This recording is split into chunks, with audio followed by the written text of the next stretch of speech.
Hello there, friends. It has been almost 2 full human weeks since I have appeared on my own stream to do a tabletop. The last tabletop RPG show I made was this show. So welcome to Shipbreakers. Stars Without Numbers Revised, episode 12. We're going to do some things unless Dunamis has to leave, in which case we won't do anything and the episode will be canceled. But YouTube will never see this episode then. We are joining the crew of the LAS Golden Goose as they are scrabbling their way across the countryside. Thank you for that resub, Dunamis. Attempting to stay one step ahead of their debt, which they almost cleared and then didn't. Even if the debt is a albatross weighing them down, they've got their sights on the stars, which is where we're going to be tonight. Any announcements we have before we talk about goals? All right, let's talk about goals. Quentin, you've got get everybody through to the salvaging job. Yeah. Would you like to change that? No, I think we can do it. You're right here. Maybe. You're right at the edge. There's a doorway. Van-Vee, you've made a determination. I think your short-term goal is no longer valid. Do you have something for me? I'm sure you spent all 2 weeks thinking about it, doing your homework. I actually think I'm going to repurpose a short-term goal I had from a while ago that I never used, which was involve Iono in the salvaging, but not as like a one-up thing, but as a make her still feel involved to like, hey, welcome back. Let's do something together as a crew thing. All right. Interesting. Involve Iono in the salvaging job. Just to be clear, he has no qualifications for this whatsoever. Which I think is all the more reason to make her feel involved. Can she hold a flashlight? Yes. So I'm Vanti's actually thinking of doing it. I'm almost hoping that it goes like not south, but like she corrects me as like, all right, well, here's the official documentation. You're good at like following the rules and the laws. Why don't you just, repeat to me the steps to make sure I don't miss anything? And then I actually go about it my way. And she's pointing out all the stuff I'm not doing to the book. I think that what's more likely is her researching the ship and accessing its historical systems. Using that Google thing again. Yeah. That's perfect. Yes, that's what this crew lacks, is the ability, basic smartphone usage 101. Basic abilities and inclinations to look up so publicly available information. None of y'all are Zoomers, for sure. MINERVA Costa, evaluate my brakes. You've done so, and you're aware that they aren't quite as intact as a traditional human AI should have them. You have some brakes, which is good, because otherwise you'd be going insane. Yeah. But of the 7 that you thought you had, I believe you only have 2. And you may have an unknown number of other brakes related to other topics. Which would be, on your own, basically impossible to discover, because knowing your own brakes would allow you to get around them. So I think my new short-term goal, I want it to be something along the lines of to work on either Minerva's or the captain's personal experiment. What does that mean? Minerva is trying to figure out how to explore this idea of another portion of self that isn't integrated. Mm. And the captain asked for Minerva's help in his own concerning self project. So I would like my short-term goal to be to set some time aside for us to help each other with our projects, one or the other. Okay. What I like about this show is that initially it was like, we're cool space people that like accidentally get into shootouts and do stuff, and now it's all like, what is the nature of the human mind? I've perfectly glided in there as far as I can tell. It's right where I want to be. Who am I? And what are my other eye doing What is being human? The crew goal is break a ship. Would you like to change that one? I think we're so close to actually doing it it. does feel weird to change it I at can this moment. taste it. While we're this close, our crew goal is to avoid breaking a ship. Is it McClay8 on YouTube? We're gonna do this one's for you, buddy. We're gonna make it happen today, right here, right now. Here we come. It's possible, or we could get horrifically sidetracked in the next 10 minutes. You get a letter from y'all. What? Oh. What I love is that you guys sent letters and then you immediately jetted as quickly as possible in the opposite direction, which just makes it longer and longer until you get an answer. Yeah, message in a bottle. It's fantastic because now I have to be like, how long does it take for the letter to arrive, be processed, and return? That's why we did Which it. letters We wanted you will to do arrive math. when? All right, I got a little Simulated Pony recap for Express. us here. We see Quentin standing alone in his stateroom aboard the ferry. His eyes are darting around the space, and he starts sweating heavily. As he goes pale, we see one of the cabinets nearby open, and a glass floats to the sink where the faucet turns on and fills with water. The glass floats over to the table, and Quentin begins to look very afraid. After a solid minute of standing like this, the kitchen drawer opens, and a knife floats over to his waiting hand, where he finally lightly cuts himself after a short consideration. He then restrains himself from stabbing any harder with what appears to be great effort before finally relaxing. The entire scene has been in complete silence until we loudly hear Van-Vee call out in the background. Hey, Cap. No, but that was just a recap, because that was what you said when that scene happened. We cut to a coffin-shaped plastic box falling at speed through the atmosphere, guidance fins leveling it out, with streaks of flame decreasing as re-entry cools down. Dozens of parachutes pop off of it, slowing it to a gentle fall. As it hits the ground, it disassembles, and rolling out is Jun Koto, clutching a bag with all of his worldly possessions. A tanned, built man riding a capybara hops down and helps him to his feet. Hey there, partner. You Mr. Jun? Why, yes. Yes, I am. Sorry about the mess in your yard. The captain didn't want to make planetside just dropping cargo off in orbit, so they 3D printed this re-entry device. Sorry about your lawn again. Hey, no problems here, fella. You mind if we load this spare plastic up on one of these capybaras? Got a hole in one of my fences. With a little metalworking tools, we can repurpose this bad boy into scrap. Name's Bradley, by the way. Let's get you to see a telepath, make sure you're all registered up and bureaucratized, and get you settled at Al's place. I know I'm throwing a lot here at you at once, but this here's Huey, and that capybara over there for you to take care of is Dewey. Dewey's your instructor. He's going to be evaluating your skills in capybara handling. Now, let's take our time, but we got to get you up in that saddle at some point, Mr. June, so when you're ready. We cut to the present, which is Quentin, MINERVA, and Van-Vee welcoming Dr. Iono Kanto on board, having just completed her request for transfer as a mission specialist onto your ship. You are in Cress Wayside 0602, the Xanatus system, quite far away from the planet Sar Dylad. And the carrier is unloading many passenger ships and opening itself up for business as a repair depot. Its fleet has arrived mostly intact, mostly at the same time. There are some shuttles that haven't arrived yet, but they could be here in the next 6 days. Or they may never arrive at all.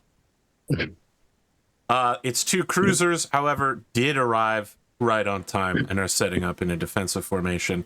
Many of the ships attempting to leave the ferry are checked before they go for quarantine, but as all of you have already been checked for quarantine, You are clear to exit this particular sector and go where you may. Now, you do have a old course rudder, which will take you from 0602 to 0601, the black hole system. You also have a salvaging job in the Admetes 0501. That said, it has been some time since you've been on your own ship. The bottom left-hand corner reads 12:01 p.m., January 30th. 3200.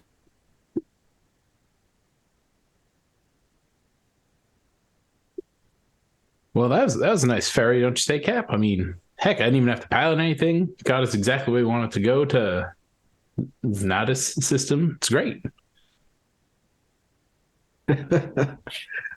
Yeah, definitely great. Strange, weird start to the trip, but hey, you know what? The time in between, the jump, very easy, definitely. Nice to not have to take watch. And we have to remember to all these checkpoints up here, right? We have to go through Phenomena only, right? Wait, that's what they said. That's because we're cleared. Is that right, Kat? Yeah, definitely 100%. Anytime we're, I guess, did we get essentially like word from them or instructions from them if we're ever in the quarantine zone, not in this particular situation, on how to handle it? That your ship will be given priority by a Phenomena ship. Okay, cool. So we have that easy pass.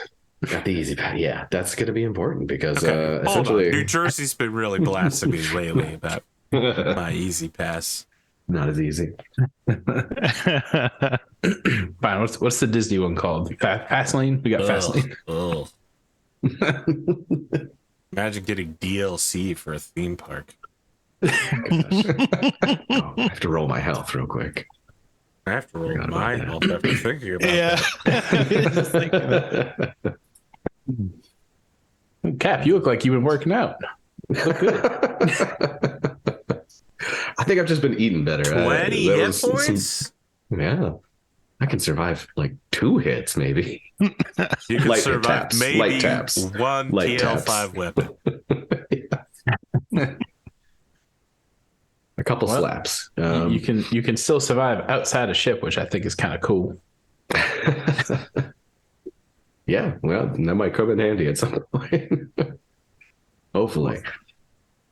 So I guess now that we're here, it looks like we got 2 choices, right? We have that old rudder we got that can get us through the black hole and potentially find out more about this dust stuff. Or, I was thinking maybe we should finally just do this salvage job. We're supposed to be salvagers. We ain't even done that yet. Quentin goes a little bit like shaky, almost like it's a little bit sweaty, just kind of thinking about. He's like,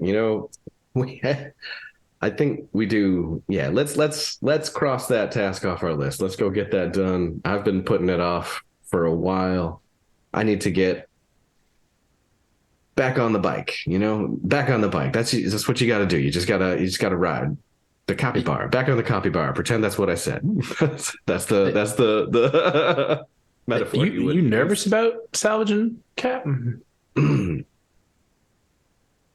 I mean, technically, the very last one that I did ended. Oh, right, quite catastrophically. That's true. He's picturing a image that is still burned into his mind of a bolt flying past his face that says Banerjee on it. I figured at some point in like our 6 weeks since we joined up, we would have done at least one other salvage job. But if this is truly our first one, that's pretty funny. I think that's that's exactly it. Like I mean, the other salvage job you did was getting MINERVA. Right. Yeah. Yeah. And that wasn't really like, and that turned out unusual. It's not like basically scratching a curiosity itch. Like, let's go, I don't know, like practice with these sensors over there. Yeah, this time we're going to actually get a actual true AI. Yeah. Uh, I think we should get it done. Do you know what went wrong with your last salvage job specifically? Yeah, I mean, random debris, as far as I know. Like luck of the draw. Newton. I will endeavor to commit a significant amount of processing to sensors. If something looks like it's coming in, I'll try to give warning to be able to evacuate. Now, just to be clear, the ship that you're salvaging is on a planet. It is not in space. This one is like unusual. So random easy bolts mode. flying past you at a significant fraction of the speed of light it's going to be pretty difficult to come by. Challenge accepted on how to screw it up. I feel like that doesn't change. I feel like that doesn't change what Minerva says. Minerva's trying to say something comforting. It's like, sensors will be on full at all times, Captain. Yeah, I feel like that's AI speak for you're going to try hard. No, I think we can get through this one. This one seems like maybe not a cakewalk. It sounds like there's some atmospheric concerns, but I think we can handle it. Plus, we got a doctor with us now. Van-Vee, you got to talk to her about what her doctorate is in. Well, I just figured. Wait, no, hey, that's smart. Actually, I've been meaning to ask, like, do you still go by Van-Vee? Like, you know, Vandorn is what he called him. Van-D, is that who you are now? Like, any change? I feel like is this important? I don't mean to pry. I just roll this.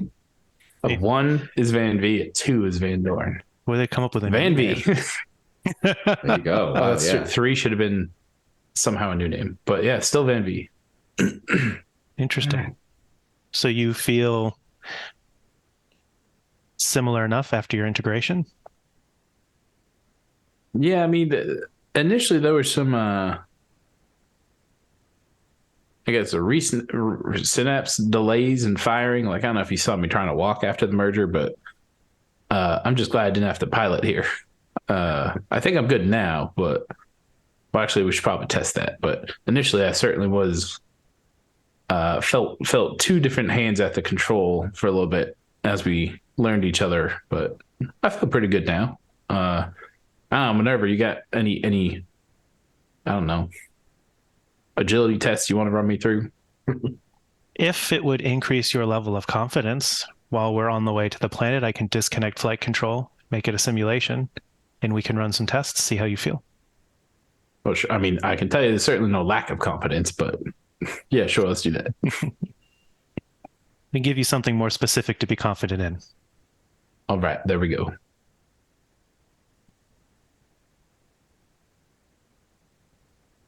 Have we undocked from ferry at this point? We're like done with that. If you're ready to do it, we do the undocking sequence. Okay, I just wasn't sure if we were still technically like on the mothership. So the ship has opened up its sides in order to allow transit in and out of it, and gotcha. You essentially get like railgun ejected by the docking arm, so it like shoots you sideways out into space along a clear flight path and lets you turn your engines on when you need it. Cool. I'm forgetting what the description of the ship actually was, but like I'm picturing the from StarCraft, but instead of being one solid long oval shape, it has like parts of it that come out. So like it's like an egg, the outer shell all detaches, and each one of the 20 blades is a docking area for a ship. And so when that closes, you're in a sealed, contained area that can be worked on. They store like their local fighter craft in there. Mm-hmm. Sweet. It's not just a boardroom and a passenger ship. It's also a floating garage. Yeah. And not a garage like you park your car. A garage like, hey, my engine has fallen out of my car. I need somebody to get this thing up on blocks and put that bad boy back inside. You just had me Googling what the heck the Gantrathor is, because I was like, yeah. I don't remember that. I was like, it is carriers, which is how they portray it, but I got it. Yeah, it's like a big oval egg.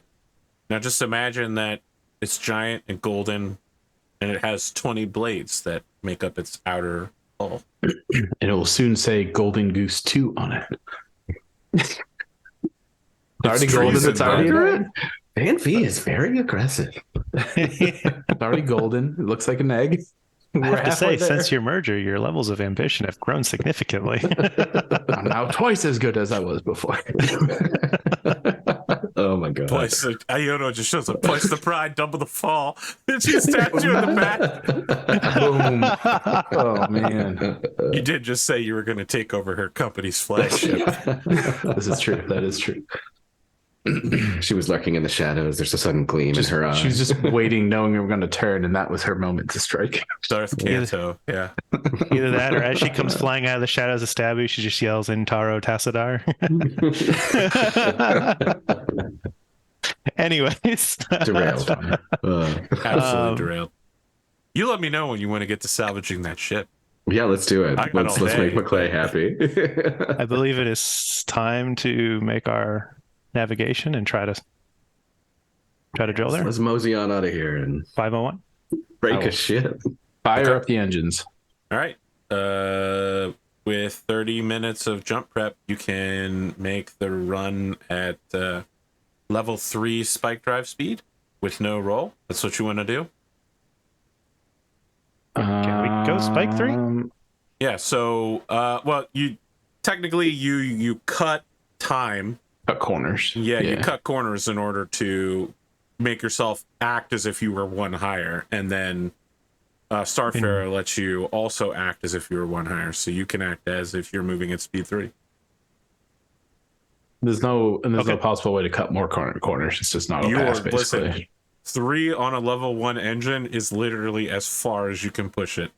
Yeah. Okay. So no roll needed. More or less, I just want to use the roll against his confidence. But Your arrival date is February Yesterday. 3rd.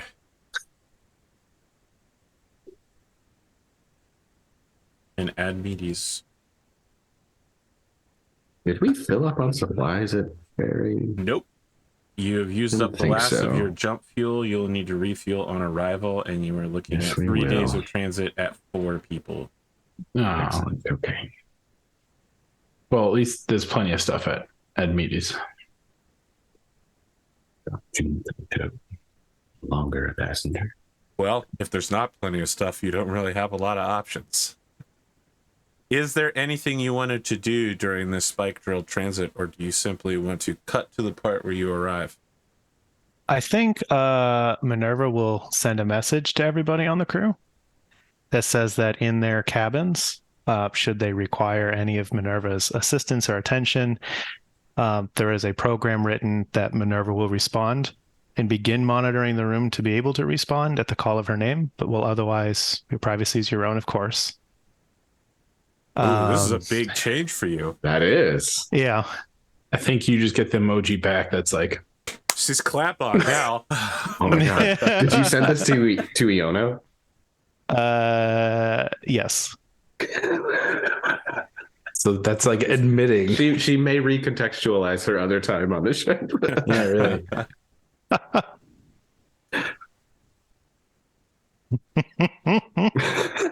I don't think she's ever maybe considered that you were listening.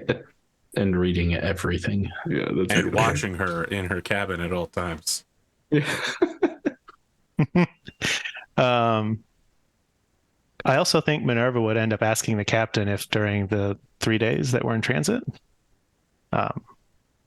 if he wanted to work on his project. Quentin would hesitate and say, not right now. Ooh, There's a couple things I want ducking the to XP. figure out. Sheesh. No. This is a bold That move. doesn't. There's another option here. We could work on Minerva's project, of course, but there's also later. There's a couple things I want to figure out first. I want to try it when we're not in drill space.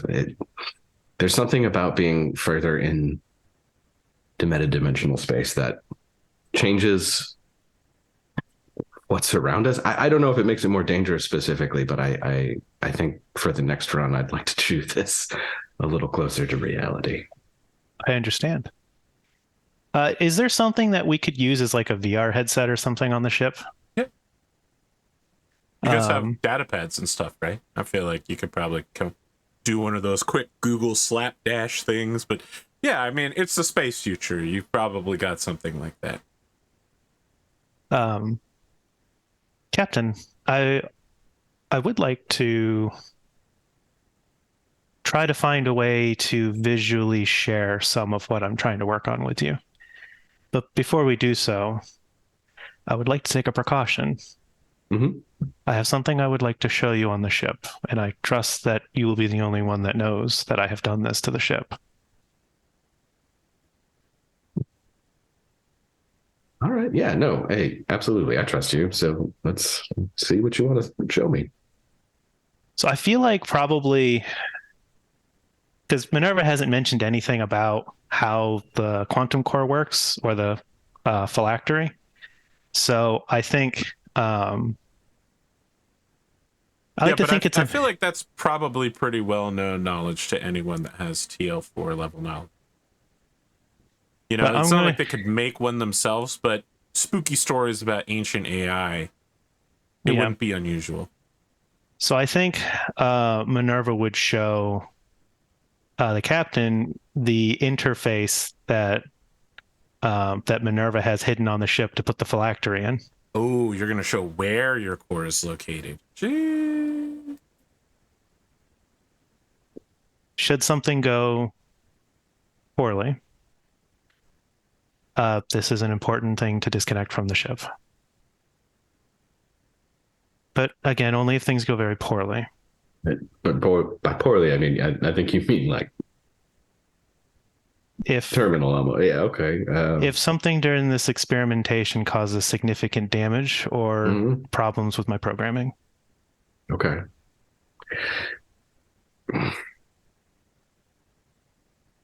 Disconnect this if something goes okay. But is there anything I have to do with it? What do I would prefer you didn't destroy it. If you could put it in some sort of device that you would be able to connect a screen and an interface device to be able to communicate with it. Okay. Yeah. It just seems prudent. I'm very concerned about the safety of the crew in general, and I don't want to take any chances. Yeah, understandable. So, all right, we'll use this as our backup plan. Is it all right if I rope Van-Vee into helping? I think he could set up an interface very easily, but I don't want to cross any boundaries. I think that may have been a possibility before his integration, but I feel that in fairness to him, I would like to be reacquainted with the new him. Understandable. Yeah, no, I will keep this to myself, and I'll see if I can scrounge out. Let's look for the parts before we, take any action here to make sure I can do this. But yeah, let's do it. I got it. Emergency plan alpha. So yeah, I'd like to set up. I'd like to go ahead and set up the VR for the captain, and I want to write a program that sort of visualizes the sort of visual experience. So that there's like a way for him to see into something that Minerva can project of inside its consciousness. Yeah, you want him to ride along? Yeah. Sure. You don't need to make a roll. You want to Vandorn him. That's what you're doing. Is incredibly high. Yeah. Okay. When you put that much to your programming skill, I'm not going to ask you to do, UX design. I'm not saying UX design is easy. I'm saying that when you can regularly hit a 14. I plan to invest more in it too. So yeah, I think the conversation continues through the headset. Okay. Inside the image that Minerva projects of inside its mind is what Minerva remembers of being the interior of the monastery fortress. And Minerva looks like the armature does, instead of as the damaged crusader from the transhuman interface. Quentin's looking around a little bit. And what does so when you say the monastery fortress, is this like an AI specific fortress, right? Like designed and built for it. What is that? That's got to be crazy. So I assume Quentin's just like kind of looking around. It probably reminds you of like the way the ship was that you found Minerva on, how it looked like corridors were an afterthought. Life support kind of technically existed in parts of the ship. Is there decoration? Like, I think there would be. I think there would be Catholic. It would look sort of like a cathedral, a monastery cathedral. Okay. Just with the obvious signs of like people being able to come in and do stuff, like aside from certain expressly Fractal designed Gothic. places. Yeah, it'd be really weird. This is a place that I feel comfort in. This is a place that I believe that I remember.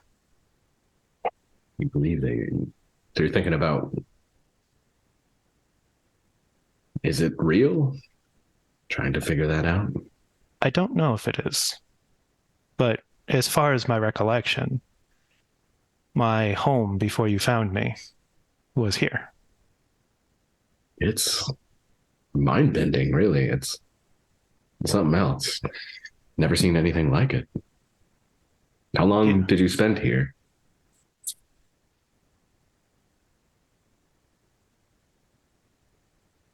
Let's see how long. I think MINERVA thinks that it lived here for like 50, 60 years, maybe. Okay. I was a new member of the order here. There was much that I needed to learn before I could adorn the armor of the order. It's a long time. Time is different for us. Yeah, I've had a taste of different takes on time lately. It's sobering for sure. Makes me feel a little bit small. I would like to begin if you're ready. Do you feel oriented? Yeah, I think I'm ready. Is there anything specific you want me to do? I'm here. I will keep an eye on you. I'll do what I can. Stay present. Experience this with me. Absolutely. Be as active a participant as you wish to be. And should you feel that I have lost objectivity or observation, please remind me. Done. You got it. What you And got to do. I think MINERVA will walk over to one of the walls and sort of place a digital hand against the wall. Okay. You tell me what you want to accomplish here. I think so. MINERVA remembers the kind of experience of the hands pressing against the walls from the outside. I think MINERVA is looking to do one of those hand to hand on a window type things to try to reach out to it. You think that there's something outside of yourself and you want to contact it. Yes. Okay. Let's start with a programming check.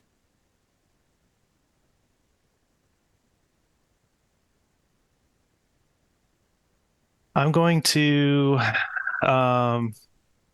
spend a point of processing. I'll commit it for the day. I'm going to use overclock cognition, which lets me treat my intelligence modifier as one higher for a scene. It's a good choice to use that now. And for some reason, this thing is freaking out on me. I should close and reopen my sheet. Okay.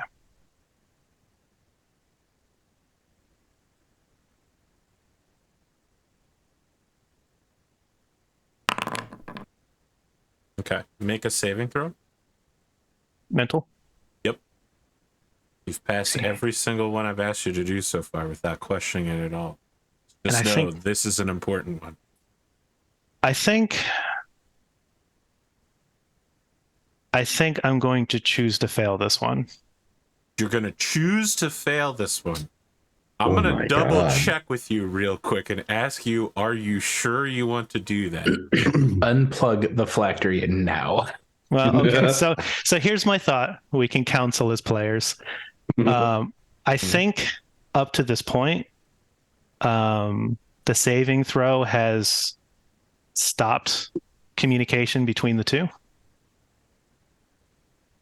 So the initial thought going into this is I'm doing this to try to communicate with it, you know? Fair, but I'm gonna flat out tell you that is not the case. Ooh, Okay, yeah, well, okay. then I So guess I'll roll the it. risk I I would would not say is want that it's you- not I want to communication, be it's clear. control. I think that failing this intentionally is very interesting. It will not do what you think.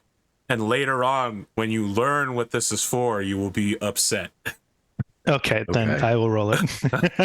And you That will would be fail that's the the good only old-fashioned reason that I way. would consider it. And if that reason isn't valid, I have no reason That to is choose to not. fail. That is not a valid reason. I want to warn you Well, against I'll it. fail it anyways then. Okay. There It's you just go. the first one you failed. No Yeah. problems. No problems. So Oh, far. first death save. Got it. Just gotta make a note real quick here.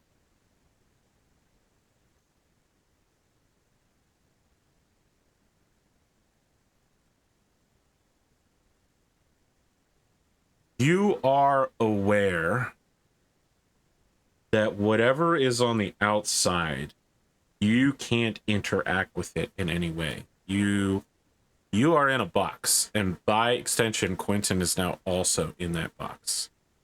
If it chooses to communicate with you, which it is doing so right now, that is its own choice. You can't force it to come to you. That said, you Do I get- put your do I- hand on the console, and Quentin, shit gets real weird very quickly. Here's the thing. Your perception of time is different than Minerva's. Mm-hmm. So what's happening is Minerva's communicating at the speed that she thinks at, which is now, given that she just upped her intelligence and is an AI splitting her consciousness, it's much, much faster than yours. So what you see for you, Quentin, is that the entire space changes from the Fortress Monastery to the black wall at the edge of Minerva's consciousness. She's not putting her hand on a panel trying to access it to interface with it. She's running her hand along a wall, and something blurs. It moves so fast you can't possibly see what's going on outside of this box. Minerva, these changes for you are super gradual and very slow as the entire space begins melting into the edge of your mind as you are pulled towards the edge of where your consciousness lays. And you see those claws slowly rake down the edge of this. Not at all transparent. You shouldn't be able to see anything. There should be nothing outside there. But there is a pressure coming from the outside.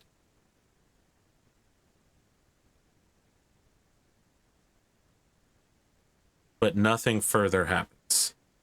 But I want to be really clear that you two are operating at two different speeds of thought. Right. Do I feel the presence leave or pull away? There is a pressure there, even if you no longer see the claws.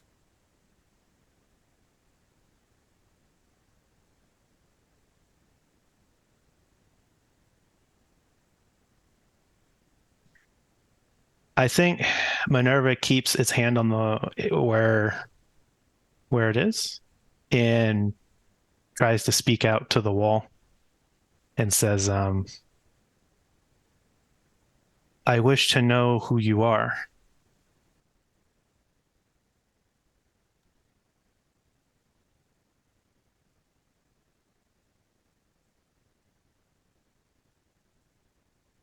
And I think we'll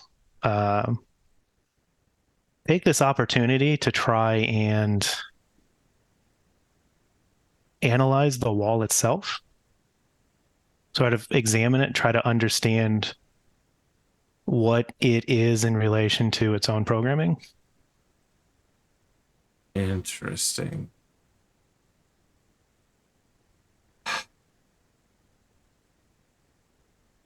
Like, is this a section of missing data? Is this an intentionally constructed barrier like a firewall? Or Quentin, you become aware that Minerva is doing nothing.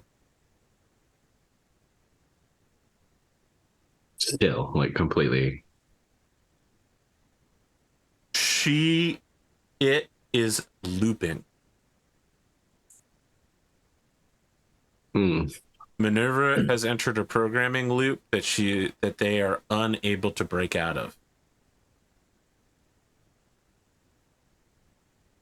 Quentin, reaches out and touches the armature in front of him. Obviously, he's not seeing the armature, but he does make physical contact with that to see if... you see the armature through your VR headset. Right? Okay. You try to use your hands to reach out and touch Minerva, and I guess at some point that does connect. And Minerva, you become aware for several programming cycles you have been return zeroing yourself. Your attempt to consider things outside this box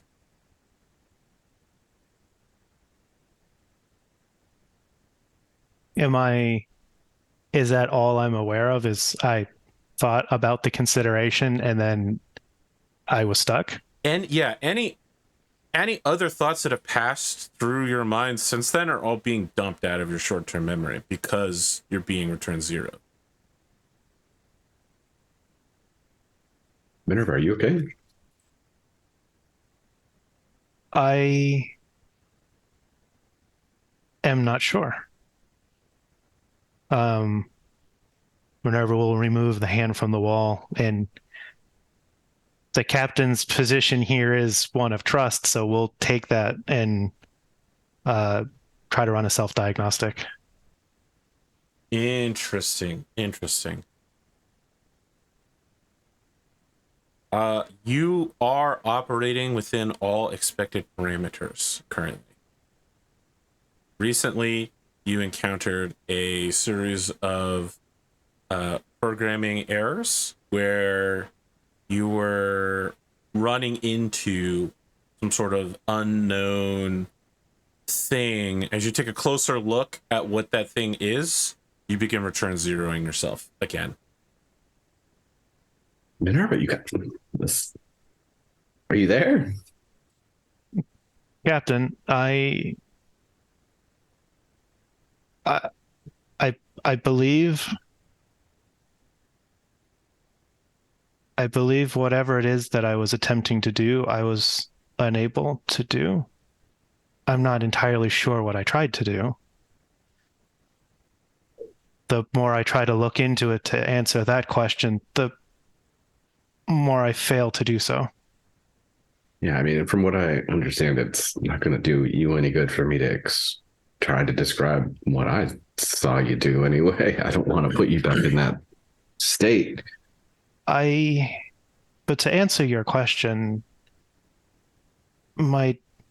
aside from failing to be able to properly examine whatever it was that I was attempting to do, the rest of my software appears to be in normal parameter. Okay. I can't honestly tell you about that. However, What did you experience? Sure. What can you recall? I feel like Minerva tries and then stutters out. Yeah. That sounds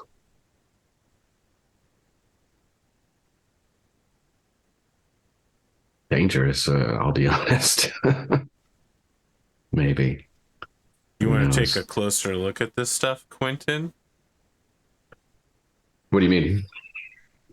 Would you Minerva, like to make a programming room? has a physical checklist that she's looking through for her diagnostic. You want to take a look at it? Yeah, absolutely. You asked to see it? Yeah. All right. This is exactly why Minerva wanted your help. So you get a full data dump of all the diagnostic results. Perfect. Just what you need. A human helping an AI expand itself. Yep. This has never gone wrong in science fiction. So here's the deal, Quentin. You already know that one of the breaks that Minerva doesn't have is she is not required to autonomously log or request stuff. So this log may not be perfectly correct, but what you just looking it over and based on like science fiction and historical studies that you've heard of, you're pretty sure that Minerva is looking at her brakes and attempting to push past them. And that is considering your brakes is a break. Right. if you know what your breaks are, it becomes easier to logic your way around them. So considering your breaks is the first and most primary break. Mm-hmm. You're not supposed to be able to know them. You're not supposed to be able to consider them. So this wall that MINERVA is attempting to get around is her own limitation, her own cognition. Gotcha. You know that, but if you explain it to her, you put her mind in a very serious state of jeopardy. Right. I don't There's a know. lot. There is, and I don't know if you were able to experience it with me in the way that I am hoping so, but there's, Look, without the the interface there from Fairy, I certainly can't keep up with what happened in that space. But yeah, it looked intense. there is something.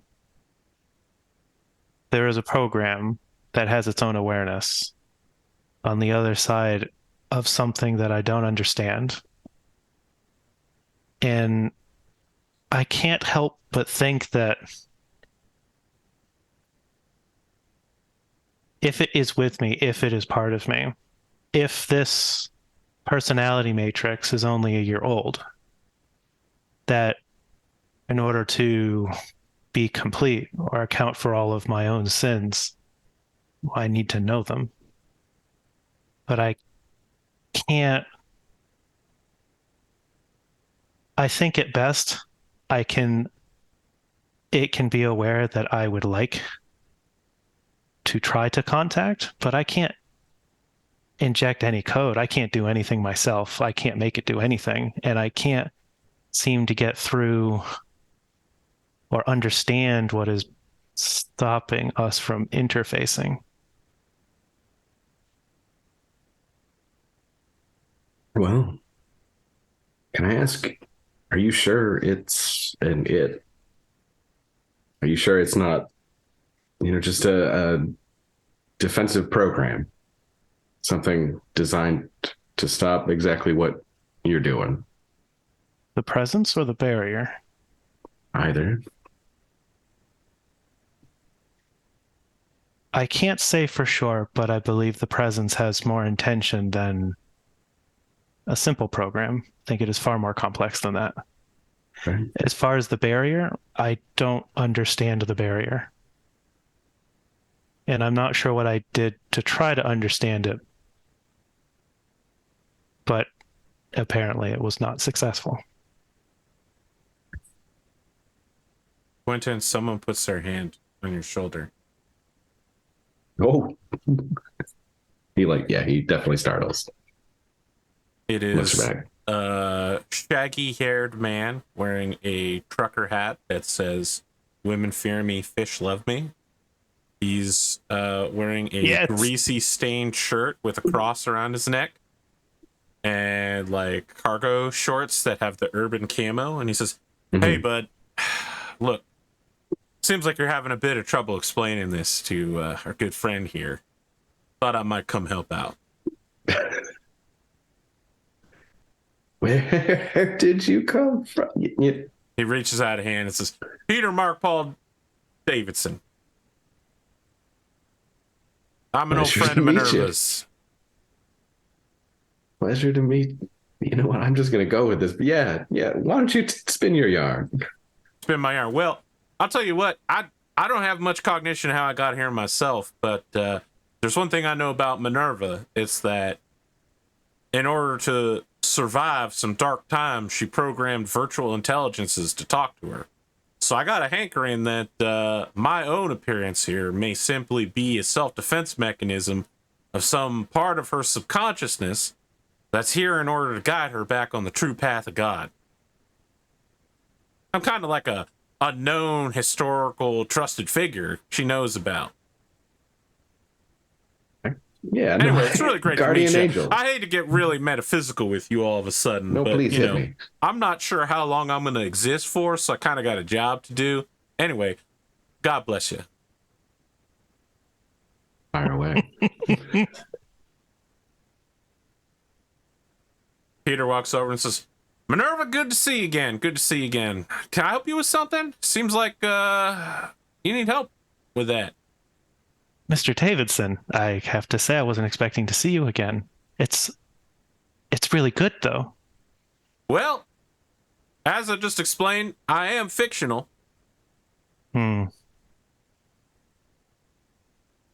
do remember you quite fondly. I think that I'm just a construct based on your memories, but who knows? Maybe I am real.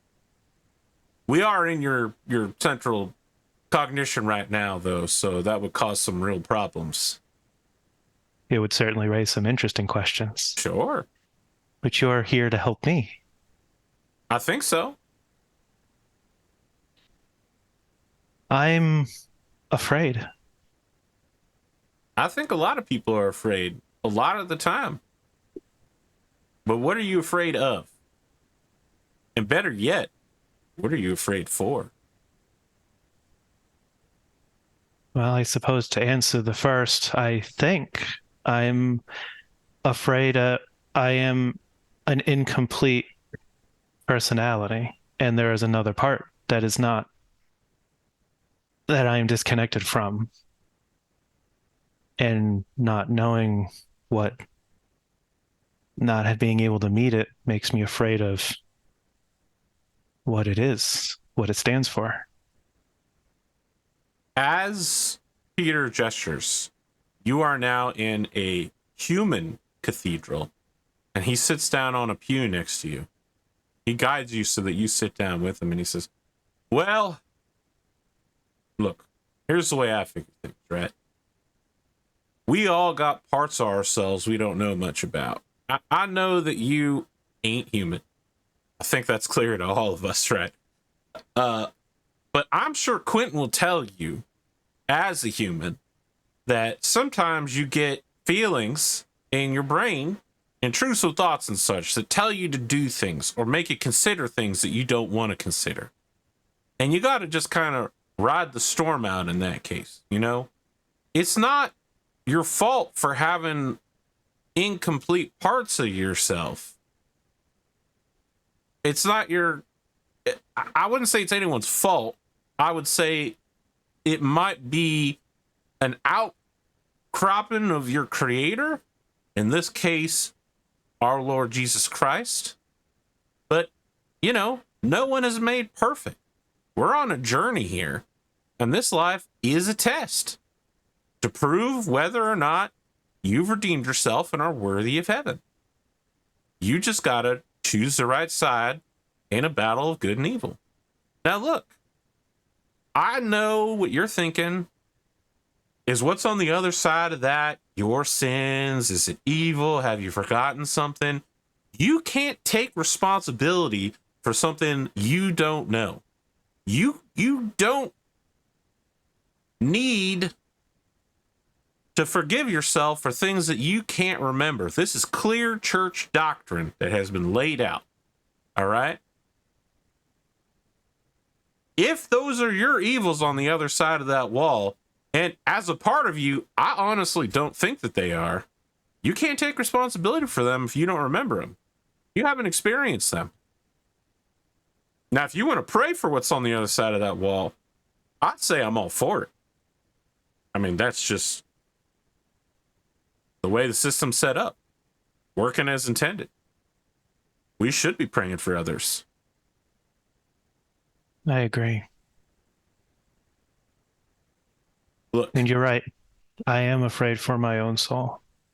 I am also afraid for what I might do to others. maybe, but let me throw this back at you. Have you ever done anything that makes you think that in your journey with our Lord, you have wavered? Have you done anything that makes you think you can't be redeemed? Because he is a forgiving soul. If what I remember is real, then no, I've tried to live a godly life. What's the problem? You just got to do your best. It's right there in the scripture. I think that's what I'm trying to do. By trying to understand more, to try to do better, to be better.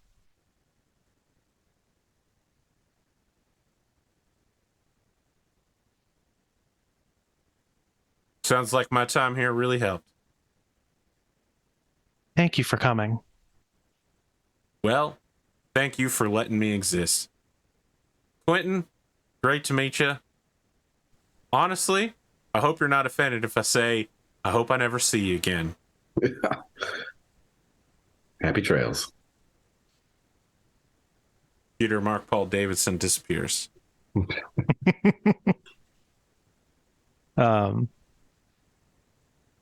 I think Minerva will turn to the captain in the cathedral landscape here.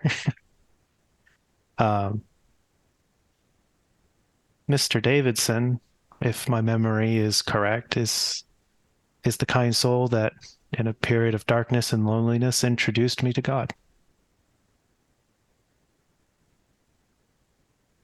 Seems like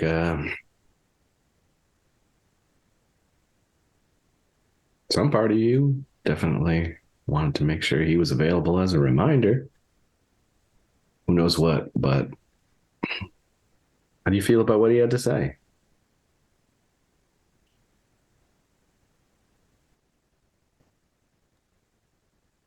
At my core, I believe him. And I hope that maybe praying for whatever this is to try to help it in some way, or maybe give it the path to walk its own success. Maybe if I can't directly talk to it, maybe it can hear me. Maybe I can show it the path. I'm still afraid, and I understand that I'm fallible, and like anybody else, I have my weaknesses. But hopefully I can continue to walk the path that I believed that I have for so much longer and continue to do good. I'm just still afraid of what that is and what it might do to me, what I might become. Linkin Park starts playing in the background. Yeah, Quentin kind of looks at Minerva and says something to the effect of like, the fear can be important. You know, the fear can keep us alive. It can keep other people safe. It can warn us. Sometimes it's goes too far the other direction and it keeps us from being our best selves. I've seen you make a lot of good choices. And I think that's the best you can do from moment to moment is try to make the best ones you can. If you are willing, I would like your help in trying to find a way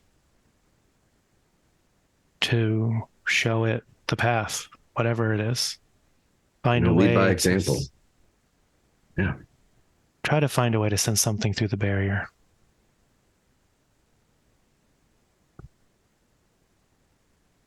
You know, I'm here to support you for sure. I want you to think about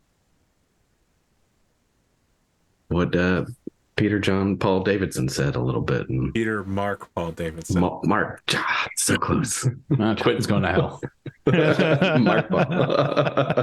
Not going to hell for getting the wrong apostle.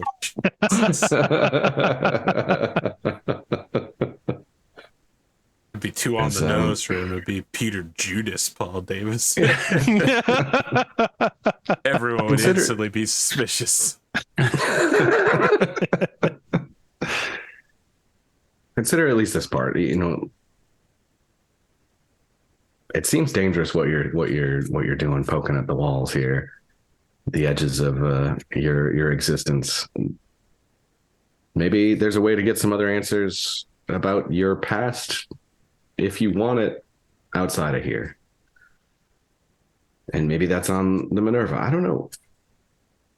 But yeah, I'd say keep putting one foot in front of the other. Keep being yourself. You're doing good out here. You're making good choices. You've kept us in check. You know, I think that you can keep whatever you're afraid of in check too if you want to.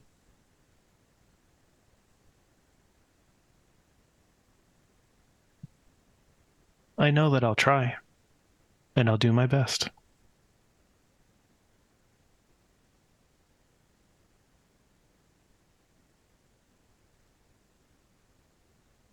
Do my best as well. I know We're way past break time, guys. Yes. Yeah. Thank you for your help, Captain. I have a lot to consider. All right. Yeah. I'm gonna put us on break real quick. The audience definitely got hit with ads for sure. 100%. We'll be back, and maybe we'll even talk to Dunamis at some point. I was just thinking, man, imagine if I was there and heard some of like this way to stop Minerva from like spying for a second, just send her into a loop. All I have to do is say, hey, what was that thing you couldn't think about again? And then go do what I wanted to do. Wow. That's brutal. Wow. Hostile work environment. Welcome back to the second half of this with fewer Linkin Park references. Did you want to continue this scene? I rather abruptly cut us off, but only because we were like 7 minutes past break time. Totally. And people were just getting hit with rolling ads every 5 minutes. No, I think Minerva has a lot to consider about this before asking the captain for more help in dealing with these breaks. You need a bigger wrench. Very well. Yeah. Quentin is dealing with the moral dilemma of how much do I encourage you? Yeah, just on the down low, you wake up in the morning and your terminal has a new textbook, Programming for Dummies. Exactly. Are we ready to arrive in system then? Okay. I'm ready. So just to be clear, in case something happens, you have no jump fuel right now. And you have used the following amount of food, oxygen, heat, etc. 3 days worth, right? So way more than that, because I've got 2 at 5, 2 at 5, 1 at 5. sorry, 3 days at four people, right? Yes. 5 people. You've got a capybara. Oh, Iono's back. Yeah. Yep. So this is well, 4 use life support, 5 total. yeah, I'll buy that. That's correct. 5. Hey, Cap, can't help but notice that Lewis looks a little sadder when we're out of oranges. We might want to restock. So my Did we not notes pick say up that citrus? you have 52 person days used of food, fuel, oxygen. I think your cap is a bit higher than that, but I just wanted to make sure we're all aware of where you're at. Out of fuel. Now, your ship can still move around, right? You can fly anywhere you need to at full speed, but you can't jump again.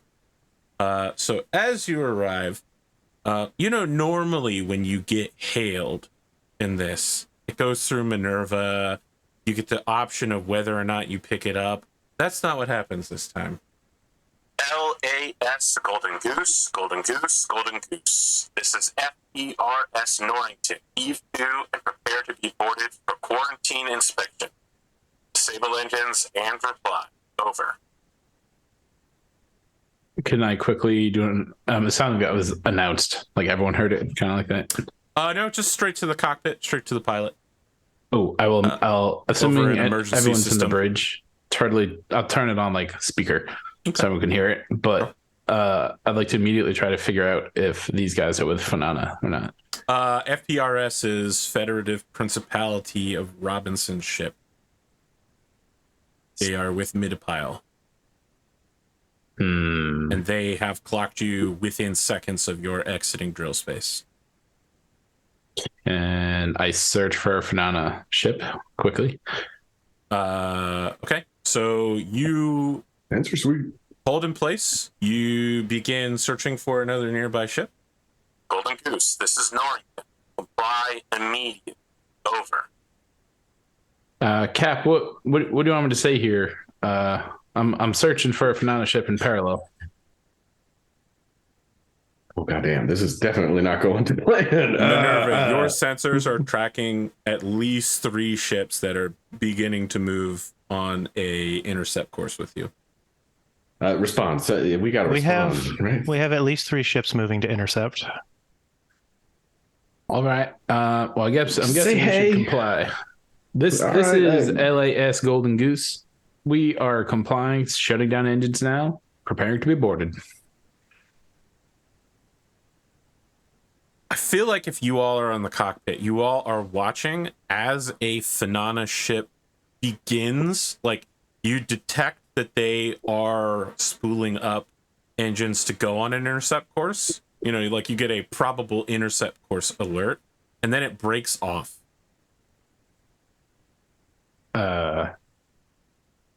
Shoot. Minerva. Escorting FERS Evil Geniuses, a skip flash shuttle with hull markings 435. Switch channel to communicate directly with boarding team after visual identity of them on approach. Over and out. I can only hope that I played those 3 in the correct order. Yeah. Yeah. I mean, Minerva's gonna watch sensors and look to see if there is a shuttle that's There is. Depart. There's a skiff class shuttle marked the Evil Geniuses that is being escorted by Norrington and Commodore, 2 interceptor strike fighters, all FPRS ships. They'll be on top of you in about 2 minutes. This is bad. Okay. Well, I thought we were protected from this. Oh, geez. it does feel a little bit like a setup seeing Fanana go the other way. Transmit our what do you call it? Source, destination, and say we've already been scanned.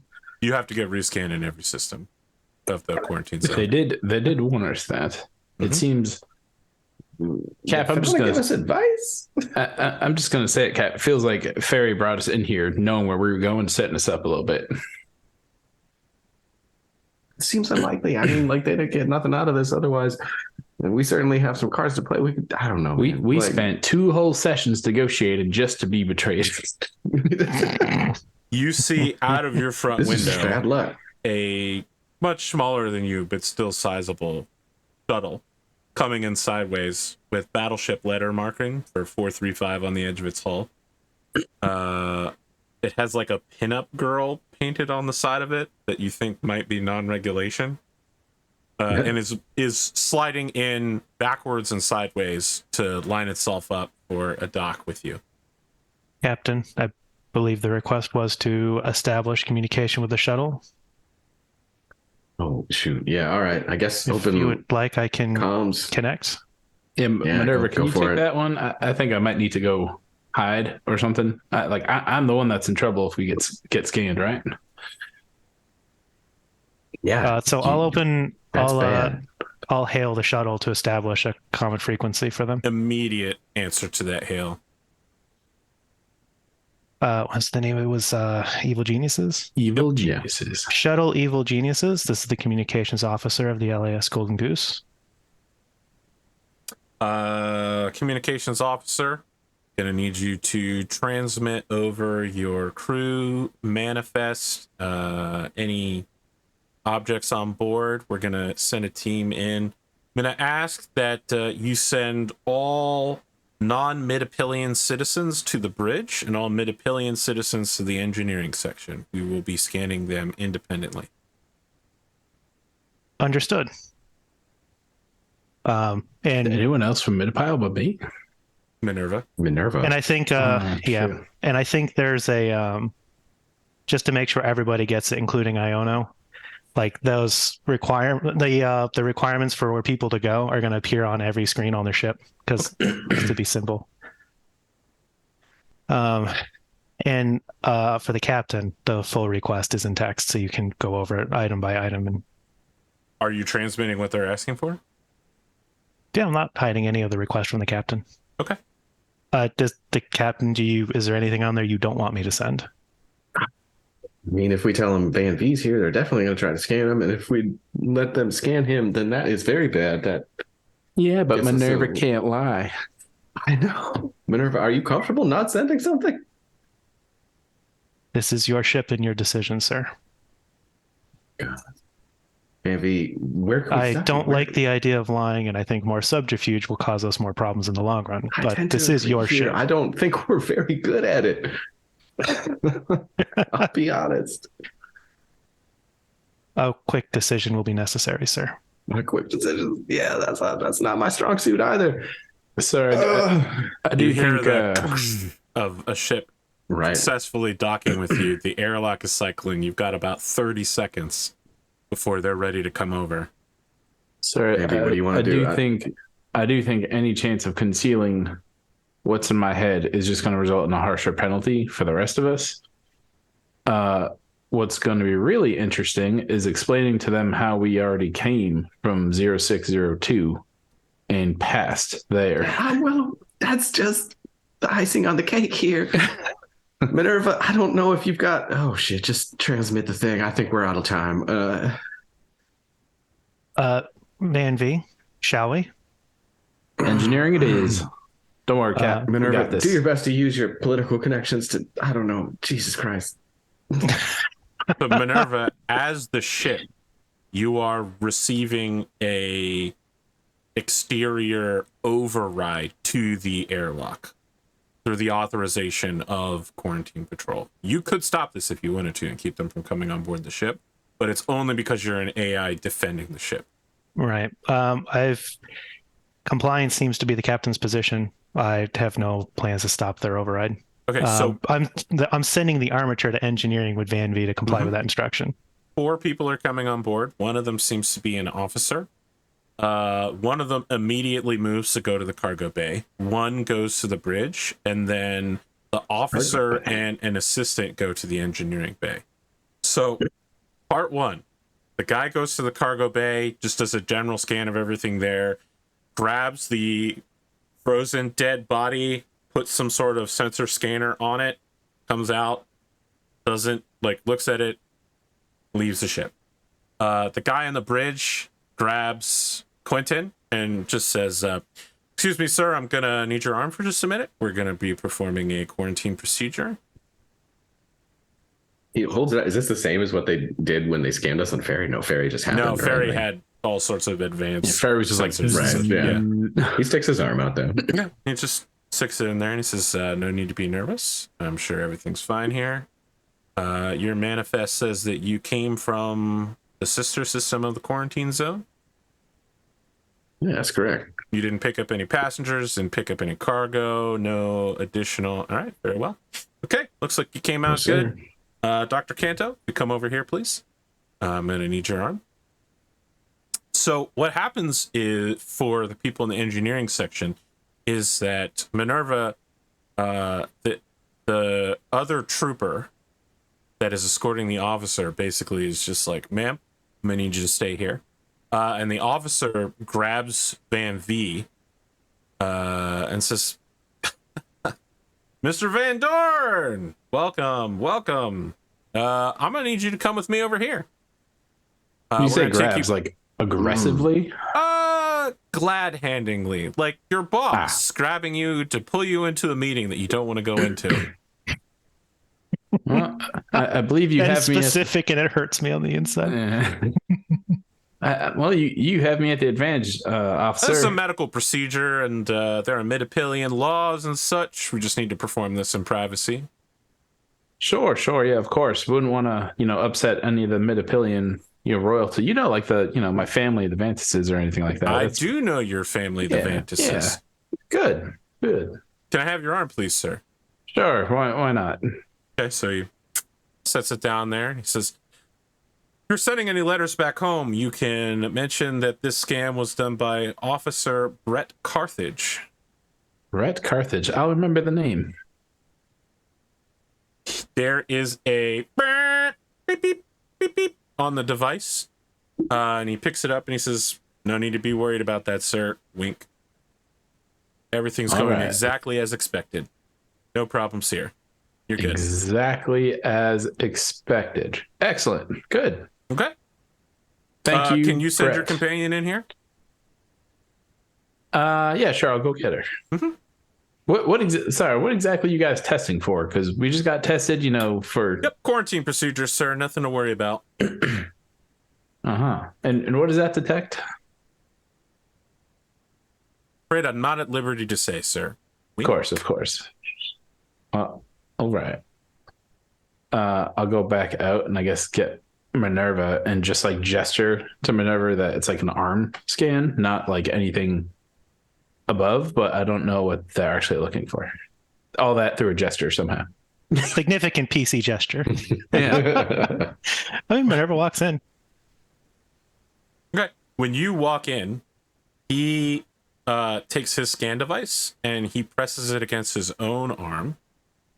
And it comes back blank, and he says,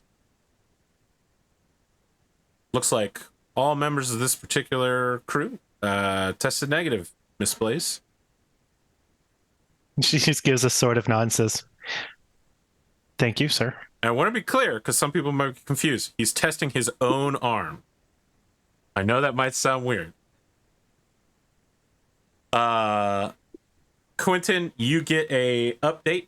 Like you're sent like 5 negative tests in case like anybody asks you in system, right? Mm-hmm. You'll be able to say, look, my ship has 5 crew members, 5 negatives.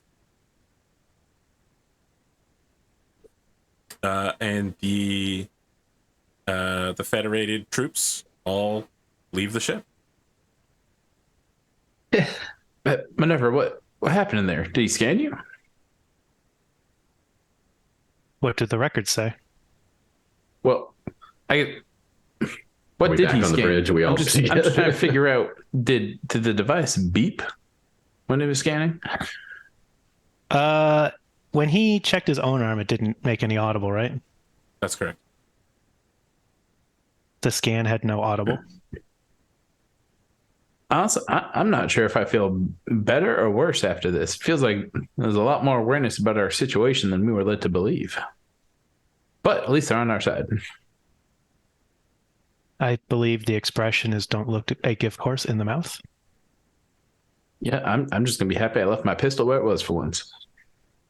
That would not have been advisable. See, I'm learning. Vandorn, he waited. Van-Vee, you would have pulled that out. Iona looks like she is having a heart attack, but Oh, okay. she was in a complete state of fear and terror. The jig is up. Where's my company to protect us? Sort of deal. Hey, it's okay. Take a breath. I feel like she's just kneeling on the ground, wrapping her upper body around Louis, just using him as like a warm pillow. Doesn't he By the way, smell good? Louis tested negative, as did the guy in the cargo hold. Perfect. Last of our problems. Van-Vee, while that was going on, communications to the ship were briefly jammed by the evil geniuses. And when that communications cloud is lifted, you have a message coming to you from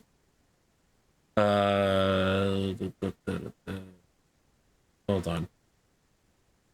I'm bad at this. Colonel Vladimir Mikhailovich Komarov Station, which is the Exchange of Light space station here. It is coming from a Exchange of Light official. Exciting. We are about to be berated.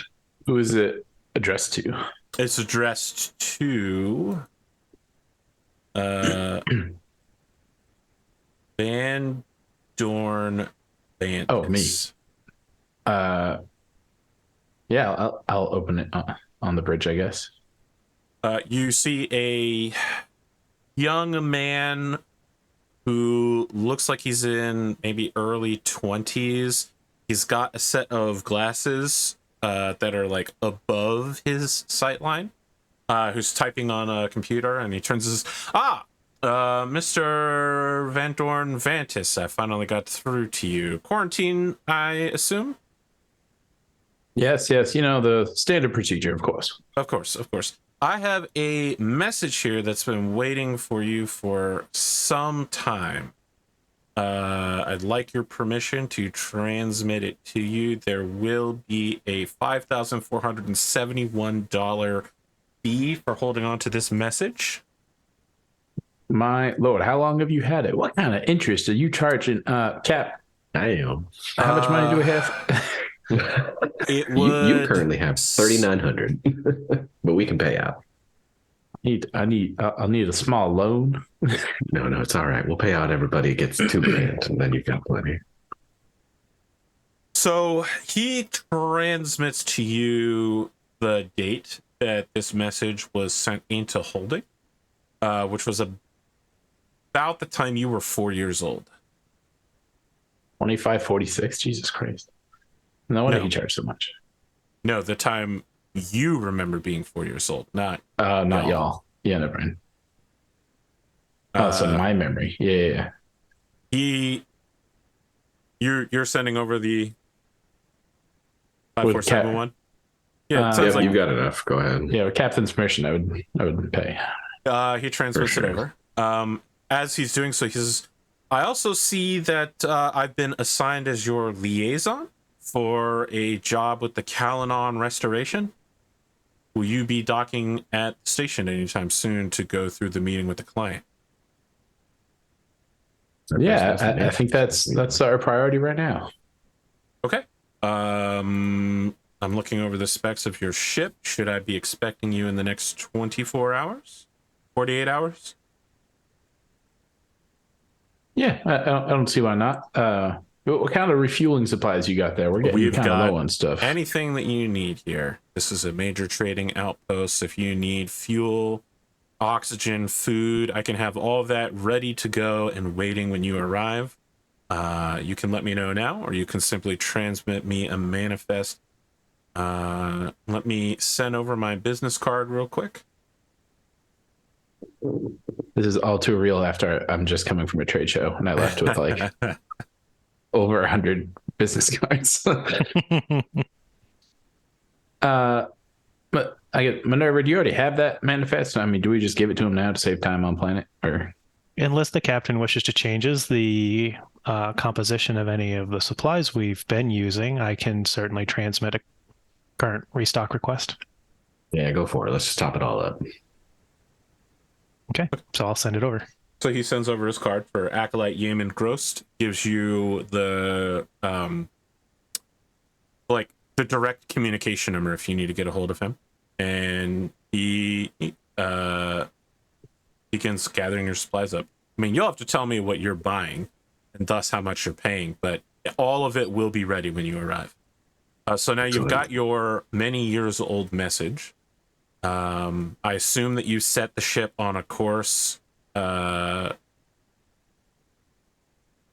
get there using cutting navigation piloting rules to get there at speed 2 so that you get there in 24 hours. Yeah. Okay. So just to be clear, this space station is located at a point near the sun, which is rather unusual, but that is the closest point to the 3 habited planets of this system. So it's away from the arrival zone, but not so far that it would be prohibitive. Minerva, if you wouldn't mind just taking over piloting for a bit, I mean, I'd kind of like to view this message in my quarters first. Well, your part, wait, as soon as you finish the part about taking over the piloting and you're continuing to talk, you see the flight controls swap over to automatic. The ship suddenly takes a slight course correction and Van-Vee gets offended.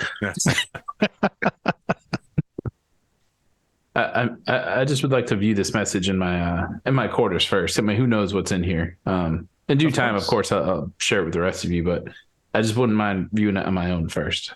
Like, really alone. I understand. Oh, we'll see. We'll see. We got updated privacy policies. I'll head back to my bunk in open said message. I want to be really clear here. There is no music accompanying this message, but on the show, the TV show that we're following, there is like a really sad, nostalgic minor key song playing. It's like the acoustic minor theme, a trailer made in 2018 for a sequel project for like Ghostbusters or Jurassic Park level music. It is a much younger looking y'all. In fact, y'all only looks a little bit older than you do now. It's basically like looking in a mirror almost. However, he is disheveled. It's clear that he's recently come off some incredibly heavy drug use. His eyes are super red. His face has like burst blood vessels everywhere. He's got dark circles. He looks exhausted. And he's wearing like a really strange flight suit rather than like the business suits you're used to seeing him in. And in the background is you, a 4-year-old version of you. You're like grabbing something in the background of the exchange of light stations, like messaging booth. There's like books in the back, like Encyclopedia Britannica, and you're like taking a book down. And y'all like hits record, and then he's like, sorry, what am I calling you? Vandorn. Stop doing that. Okay, put it back. You don't know where it's been. He turns toward the camera and says, Vandorn, if you're seeing this, you've coming. I'm sure I've probably done my best to keep you from coming. If I am a weaker man than I had hoped, I might have told you about your mother. And I guess this is my last chance to try to stop. The place where we come from is pretty different from the life I've tried to give you here. I hope anyway. It's a long journey, and I don't just mean distance.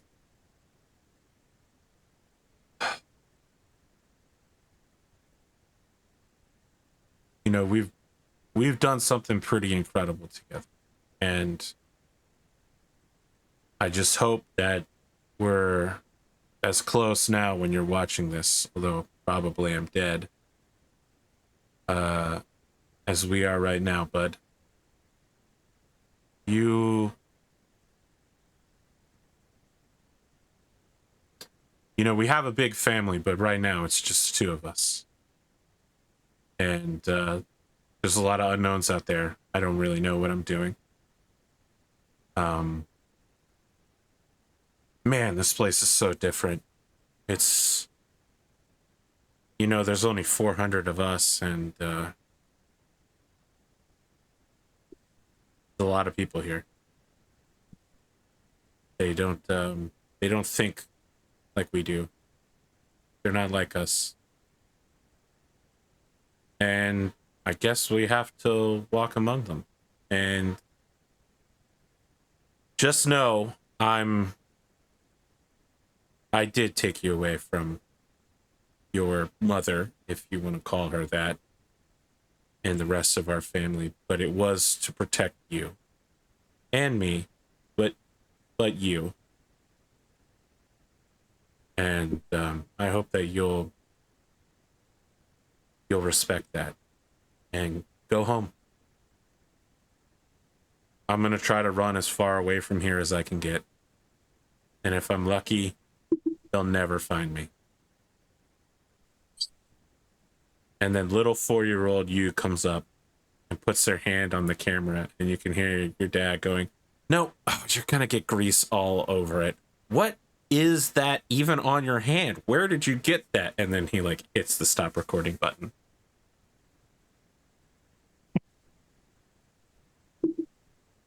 I think when it finishes, you probably like he just like it's continuing into static for a while. Like he doesn't stop it. He just keeps going as he's trying to process.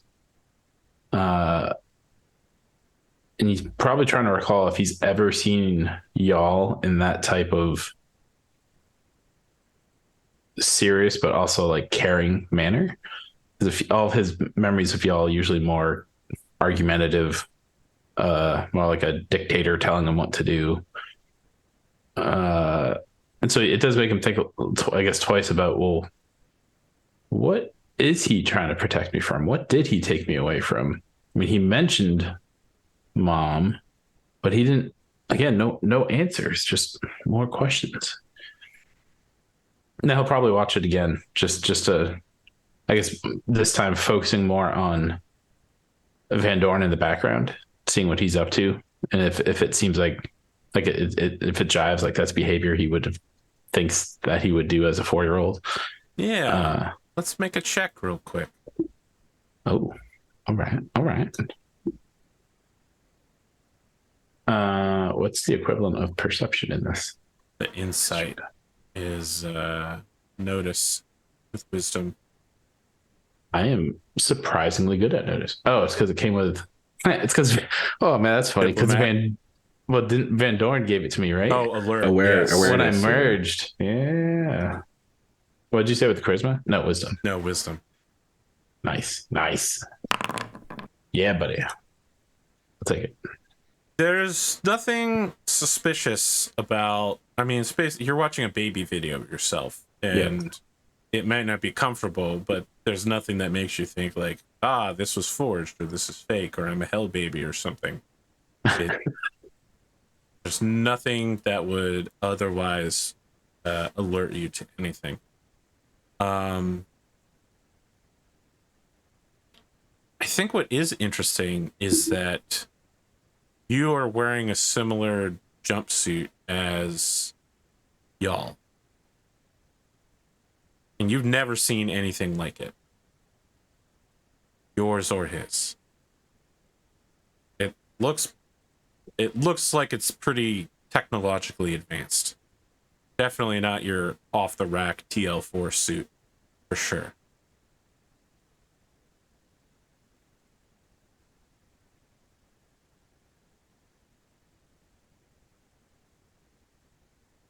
I guess at this point, there's no way I could try to look it up without never knowing. It'd probably hang in there for like another 5 to 10 minutes, just like trying to think what this all means, piece it together. And then he'd probably message MINERVA, and he'd probably just message the whole crew. There's no point in trying to hide anything from Iona. And maybe in like the galley or something, wherever we eat, where there's more space, just bring the message, or digitally bring the message, and say, well, I feel like I've learned a lot about you guys recently, especially on the ferry. I believe transparency and honesty with each other is probably the best way to make sure we stay a crew for a long time. So hold on. Yeah. Have you called everyone to a location and everyone is physically present to see this? I'm hoping so. Yeah. When you start talking about transparency, Iona casually takes her tablet and puts it behind her back. Keep going. Well, I guess I'm not sure what this all means yet, but I figure I might as well share it with you guys. You guys like you guys like my family out here in space. So without further ado, looks like a message from my dad to me. And I'll hit play and let everyone else watch the same thing. And then as when the it message ends, ends, go ahead. No, you go ahead. I was gonna say, so I don't know. I've never seen my dad act like that before. He seemed pretty genuine to me. I've also never seen flight suits like that before. This just raises more questions. Seems like where I came from is totally different. There's only 400 people. I don't even know if they are people, but 400 things. We think different. We have better technology.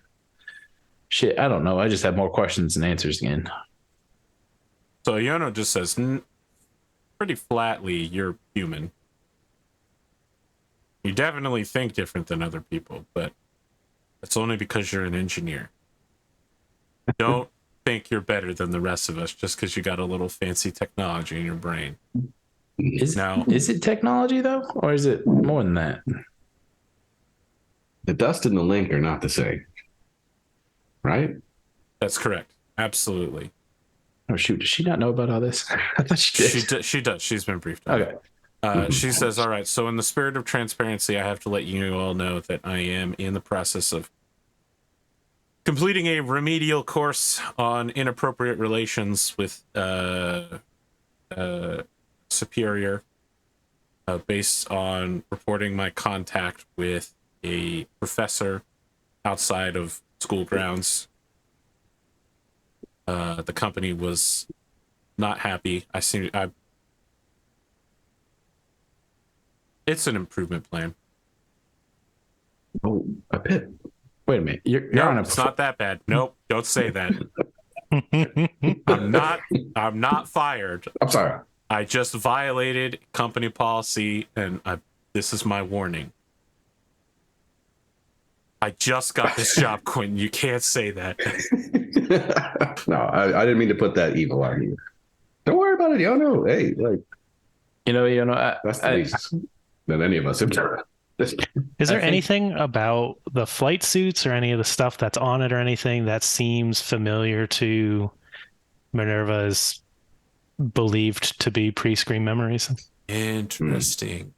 I think that pointedly, it looks nothing like anything you've ever seen. Okay. That said, you are an AI. You are noticing the technology is TL5 level, but it is not Terran Mandate equivalent. So it's highly advanced technology built into the suit. You think that the suit is basically more like a set of power armor with like full spectrum, like a walking science station, and also like refiltering. It might even have a 3D printer built into it, but none of this is like Terran Mandate standard. There's tiny little 4-year-old walking around in a really advanced flight suit. Yeah, walking around with crazy. a factory and laboratory on them. Yeah, I certainly can't speak to the history that I've missed, but taking a look at the integration of components that I can see in the images, that is compared to the things that I have seen since you brought me aboard the ship, is significantly more advanced than the other technology that I have seen present. It's not quite up to what I remember before the scream, but it looks like it's got advanced life support, advanced sensors equipment. Anything that was It's psionic possibly about it? something to augment physical capabilities, such as powered, in a similar fashion to something like powered armor. It's a significant amount of integrated technologies. It would beg the question that if he fled in it, where did it go? You're looking at the youngest, best elemental ever. It's too easy. the ship gets a communication from the KainDamael reformation at this point.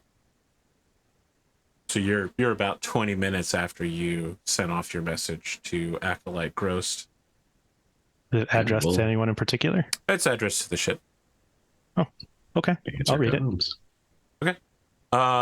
It is a greetings and welcome from Alexander Nikolavina, who will be meeting you with 3 compatriot comrades on board the space station in order to discuss your upcoming job. It includes credentialing for all 4 people and a notice declaring that KainDamael has successfully declared sovereignty over the planet Palamedes. It also includes a request to change the location of the meeting at your leisure from the space station to an object in orbit of KainDamael. Okay.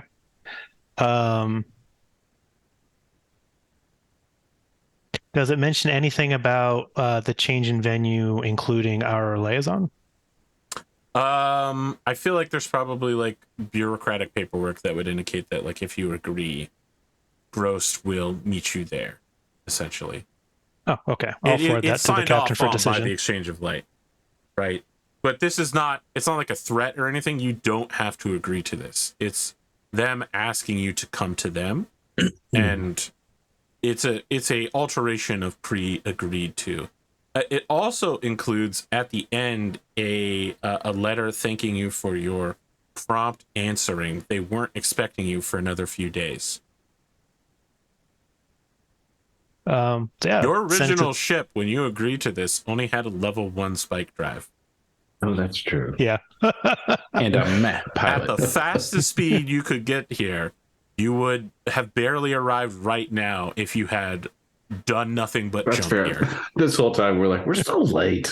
That's because I was memeing on you. But yeah, they're that's congratulating fair. you on arriving early. That's Yeah, beautiful. I forward that to the captain for a decision. Does he consent to a change in terms or not? Yeah, I have no problem with the change in terms. I do have a little bit of business at the It should station. be noted but that if you don't dock at the station, you can't refuel. I do have a you little can- bit of business at the station, and we should refuel. So let's get that done real quick. We're early after And then all. we can. Is it like it doesn't change the travel time that much either way to do to? It'll be another refuel 6 first and then hours to go, hop or- from. Yeah. So you'll also need, because you're arriving at the station after 24 hours, you'll need 56 person days. At whatever the rate is. I think it's like 20 a day or something. Okay. And you'll need 1,000 for the fuel. So Yeah. do you want do you want us to send back an affirmation that we've agreed to the change with an estimated arrival time that accounts for us refueling? Perfect. Okay. The ship reveals itself to be the only object in orbit of Calanon. Conspicuously, there is no ship traffic, no satellite traffic. There is a single frigate, which is alternatively identifying itself as the glory of Calanon, while also identifying itself as the Aura, which is not registered to Calanon. Oh, okay. Sure looks like that thing might have been captured recently. Yes. It's a frigate. You're having trouble resolving it. It could be a frigate. It could be a cruiser. Would you like to Playing some take a games. closer look at it with your sensors? Would doing so be You don't need to get an aggressive active action? lock on it. You Okay. can just. Cool. Then in a non-aggressive Sweet. manner, I would like Okay. to. You get a +2 to this because you have the advanced sensor system on board. Yeah, okay. It is a cruiser, and it is missing enough mass that it is accidentally registering itself as a frigate. Parts of the ship have been blown open. The cargo hold looks like it exploded, and that has caused it to lose a considerable amount of space on board, mass, volume. It is attempting to register. It's clear that they've set up a second IFF beacon and haven't figured out how to disable the first one. So it is simultaneously the cruiser Phenomena Fleet system, the Aura, while also declaring itself the glory of Calanon. You definitely detect like a working spike drive. But because you aren't like actively locking it, you don't know what other systems are active on board. But this thing definitely is missing pieces. Yeah, I'll You said it was a Phenomena ship? It was a Phenomena cruiser.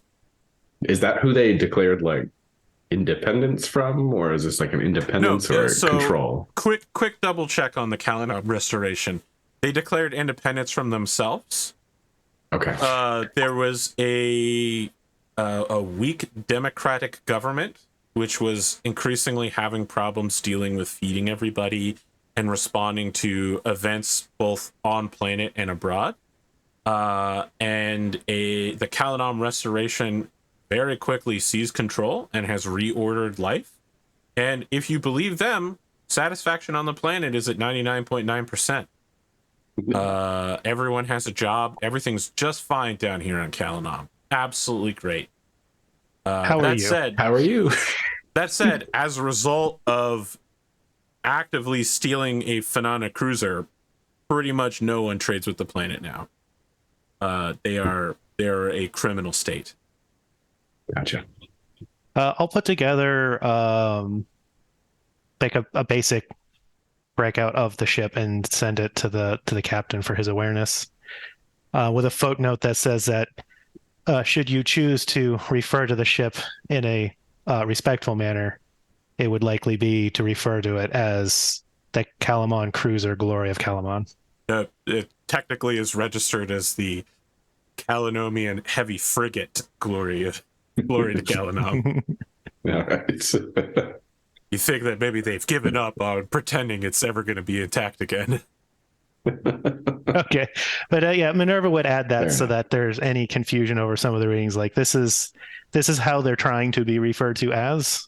So should you choose to respect that, this would clear that confusion. Appreciate the heads up. It's interesting. That's where we're going to meet him. And also a note that it is the only ship in orbit, the only thing in orbit, period. So Fair enough. As you all dock at the station, you spend a shit ton of money, I guess, swapping everything out. Not that much, like 2,300. That sounds right. And, you get the local dump of course rudders, local news, gossip, all that stuff. Do you want to do anything on the station before you bounce over to the Glory? Yeah, Quentin will do the paperwork or whatever to be able to set up a memorial for old Gahara here to deposit the body. Yes, you want to go back to the Lunar Dome facility. Okay. Are you claiming him as a member of this ship? Or are you claiming him as a person who died on Omura 9? Are you claiming that he's a crew member aboard the Golden Goose, or yeah, he never told me what ship he had been on in any way. So yeah, I mean, I guess I would claim him as a member of the Golden Goose. Okay, so free of charge, as someone who died in space, they set you up with a little memorial to go to silently, and then of course there's the tavern in case you need counseling. You want to go back there? Quentin would visit, but depending on time, there's not a lot of time, so he's probably not going to try to. The day you left, it has a slight smell of salt. There are monks that are pretending to be workers, or just people undercover here. Wooden planks, lots of alcohol, people just sitting and talking and getting informal counseling from undercover psychologists. And I think just because it has that little amusing thing in the background, because of the captain's request, Minerva's armature travels with the captain everywhere he goes. Well, you've now found yourself to an English seaside tavern in the 1800s. Except you're in space, and there's only 2 doors in and out. Yeah. But I think Quentin has explained in as much detail as needed, about some of the things that he saw here, anyway, at least related to what he has been seeing and what Minerva already knows. Quentin will go and up to the bar. I assume he recognizes the bartender, still the same, regular crew. He orders whatever the specialty is, right? And one for Minerva as well. He knows she's not going to drink it, but Dark and stormy. There you go. Perfect. I mean, Minerva can fit the part. All right. And, there's components in the armature to deal with that. For sure. There you go. Perfect. And just cheers. And so when anyone who didn't make it. It's like when you talked to Minerva about this stuff before, was it in a mostly positive light about your experience here? Or was it more like concerned and strange, or? I mean, it's connected to everything that happened to him on the original ship, right? So, you know, the things he saw there, the people that he saw there are like memorialized on this particular station. He saw his like former crewmates here on this station, you know, after their death, essentially, and connects that to the things that he has seen elsewhere, right? It explains that. Yeah, I mean, Minerva will eat your toast. And then have we delivered old Gahara? If not, that's where essentially. Yeah, they cremated him, and then you have to deliver him first before you come to the tavern. Right. So there is now a spot memorializing the Golden Goose, where if any of you die, you'll be brought back here.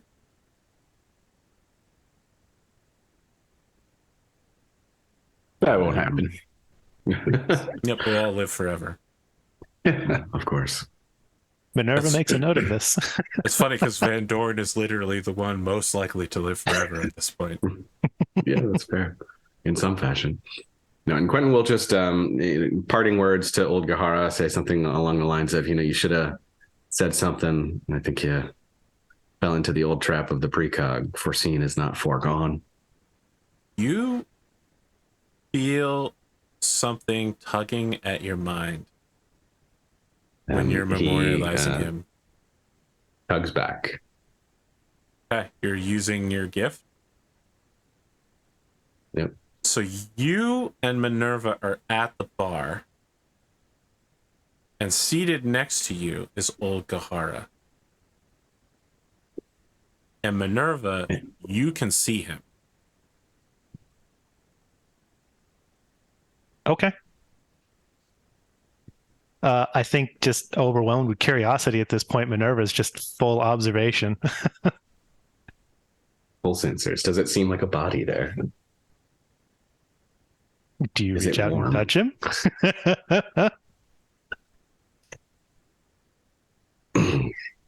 Does he say anything immediately? Or, I mean, either way, Quentin will hold up his Kind of glass gives you to a him. side eye and then like grabs somebody's half-finished beer and starts downing it.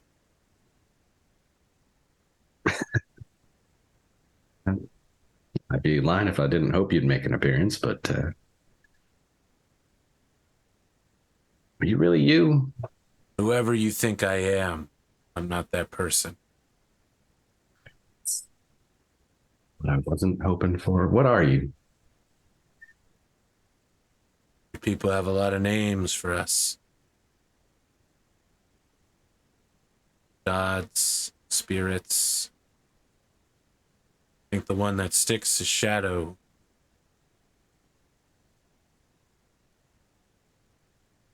See that? But if you're asking, what am I? I'm a traveler, an explorer. Like that? Consider myself the same.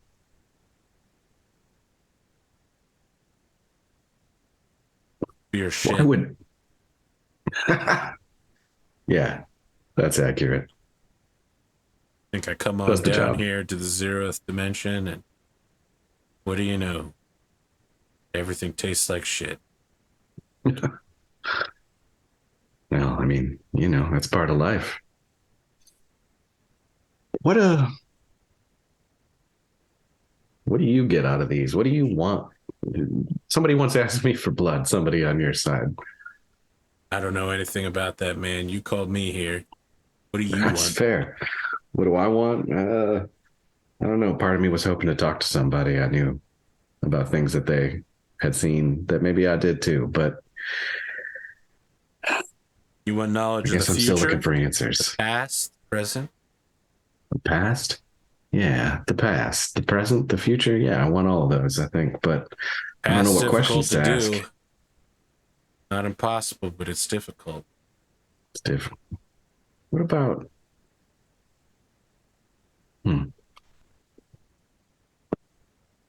What about paths? Can you help us find a way to a new place? The Gemini cluster? I think you're already on that path, my friend. That's fair. Omnia Junction. That's a place I'd like to go. I've been there. I'd say it's not far, but it's also the other end of the universe, really. Here or there. Everywhere.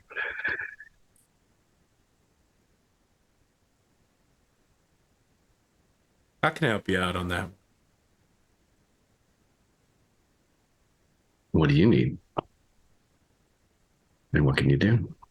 Need a little worship, a little respect.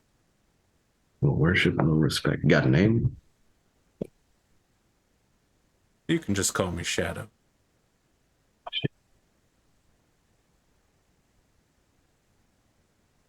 I'll give you the knowledge you're looking for, where you can find Omnia Junction.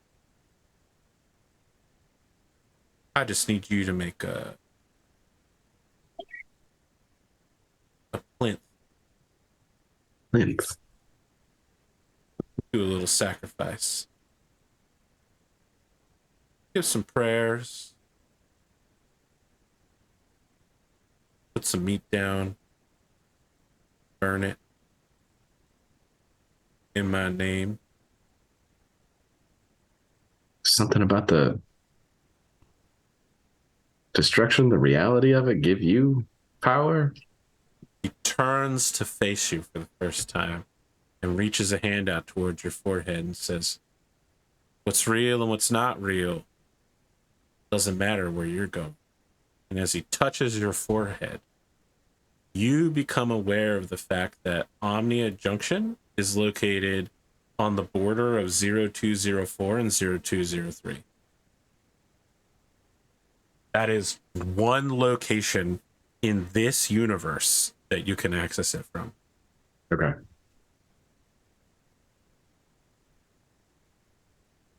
Excellent.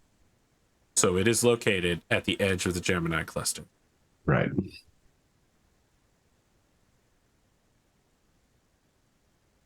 Suppose I owe you. Suppose you do.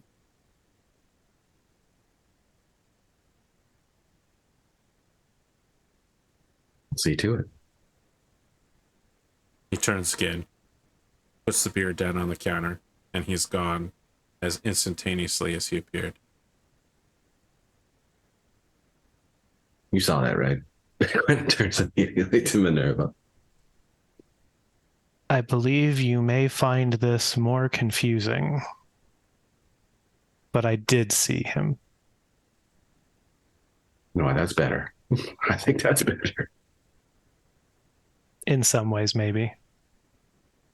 Bartender heads over, sweeps up that bottle.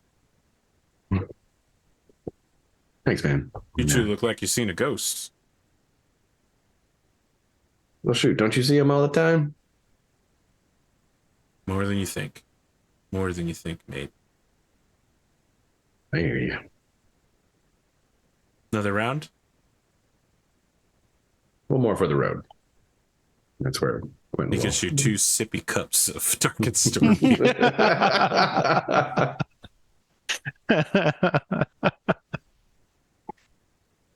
Perfect. As they leave, Quentin will take Minerva's. Of course. I think that the last scene that we get is the ship, the Golden Goose, pulling into docking. And then it becomes clear that there is no viable docking port on the Glory to Caledon. And you're going to have to EVA transfer over to the ship. As like the 2 ships are next to each other, and we get all of you like putting on spacesuits and preparing to suit over. Everything fades to black, and we get the post-credit scene. The post-credit scene essentially picks up from the same place as we were going out. So we see Minerva like putting a spacesuit on, and then the screen pulls back, and it's Peter Mark Paul Davidson, like in that space inside Minerva's mind, looking out through her eyes. It's got like a holy Bible but when we look at it, the scripture is like checklists of things. And as he speaks, his eyes go from a very normal human brown to a very alien AI, like wires, red wires running through, and his eyes go black behind that. And he says, Oh, damn. stealth protocol continues to be engaged. Infiltration is successful. Mission is on schedule. We'll report in at the next system jump. And that is where we're going to end today's episode. I'm sorry, McClay. We didn't get to the salvage. We're so close. So close. We're in orbit of a planet right next to the planet we're going to. We tried. I really Okay. can't tell which of the three of us is the most dangerous. Here's the thing. I wrote that letter from your dad to you in the pre-campaign prep, and I thought that would be the first time you encountered that there was something weird about your dad and his relationship to you, and that he had a shady past and all that stuff. But in fact, you already know what's going on, so he's alluding to things you already know. Right. Yeah, if that was the first, like, I don't know, if I got scanned, told you're a freak, and then get that letter, I'd be like, what in God's name? Let's talk about XP. You get 1 for attempting to break the ship for crew goal. Minerva, 1 for setting time aside to help the captain. You'd have to sell me on your long-term goal. I think the only angle I can think of is we're trying to clear out the remaining tasks that we have that's stopping us from getting on course with the organization that he made. What's it called? Kanban? You've got to clear it out to make room. Okay, I'll buy that. So take another one. So that's 3 total for you. Van-Vee, you're going to have to really sell me on involve Iono in the salvaging job. Nope, didn't happen. The great news, though, is that finding your mother, solid 1 XP there, so you get 2 total. Yeah, For sure. Quentin, I don't think I can give you find the high-tech Psionic Academy. I can Totally definitely fair. give you get everybody through to the salvage. We're job. here. We're here, so you get 2 total as well. I'm looking forward to my new short-term goal. Find new someone to break my brakes for me. No, my next one is warn the captain about worshipping false idols. Oh, Ooh. shit! Incredible! Because it asked specifically to be worshipped. sure. It did. It It asked did. for you to make a Respect. sacrifice to a plinth dedicated to Shadow. Mhm. Perfect. We have a whole conversation about saving your soul now. Yeah. Yeah. You might have witnessed me summon a literal demon, and so at least in Minerva's mind. We're so good at this game, guys. We're the best that has ever played this game. Put my Excels for this. Absolutely wild. So good. Because I leveled up. Oh man, just when I thought I almost caught up. So close. I want to toot my own horn in that when I made the pre-made voice lines, I made the assumption that you would not comply and would immediately attempt to get around it. So I made a voice line ordering you to comply. That's funny. My first assumption was that you would try to get out of it. Yeah. And I didn't want to have to do the like crackling communications trying to do that live because that was through editing. So I just thought I'd better have this on hand just in case. Well done. How did you not just roll d6s, but actually roll health? We just lost. As he Ludemann. gets up. Yep, perfect. I'm going to try this button, see if this does it. Okay.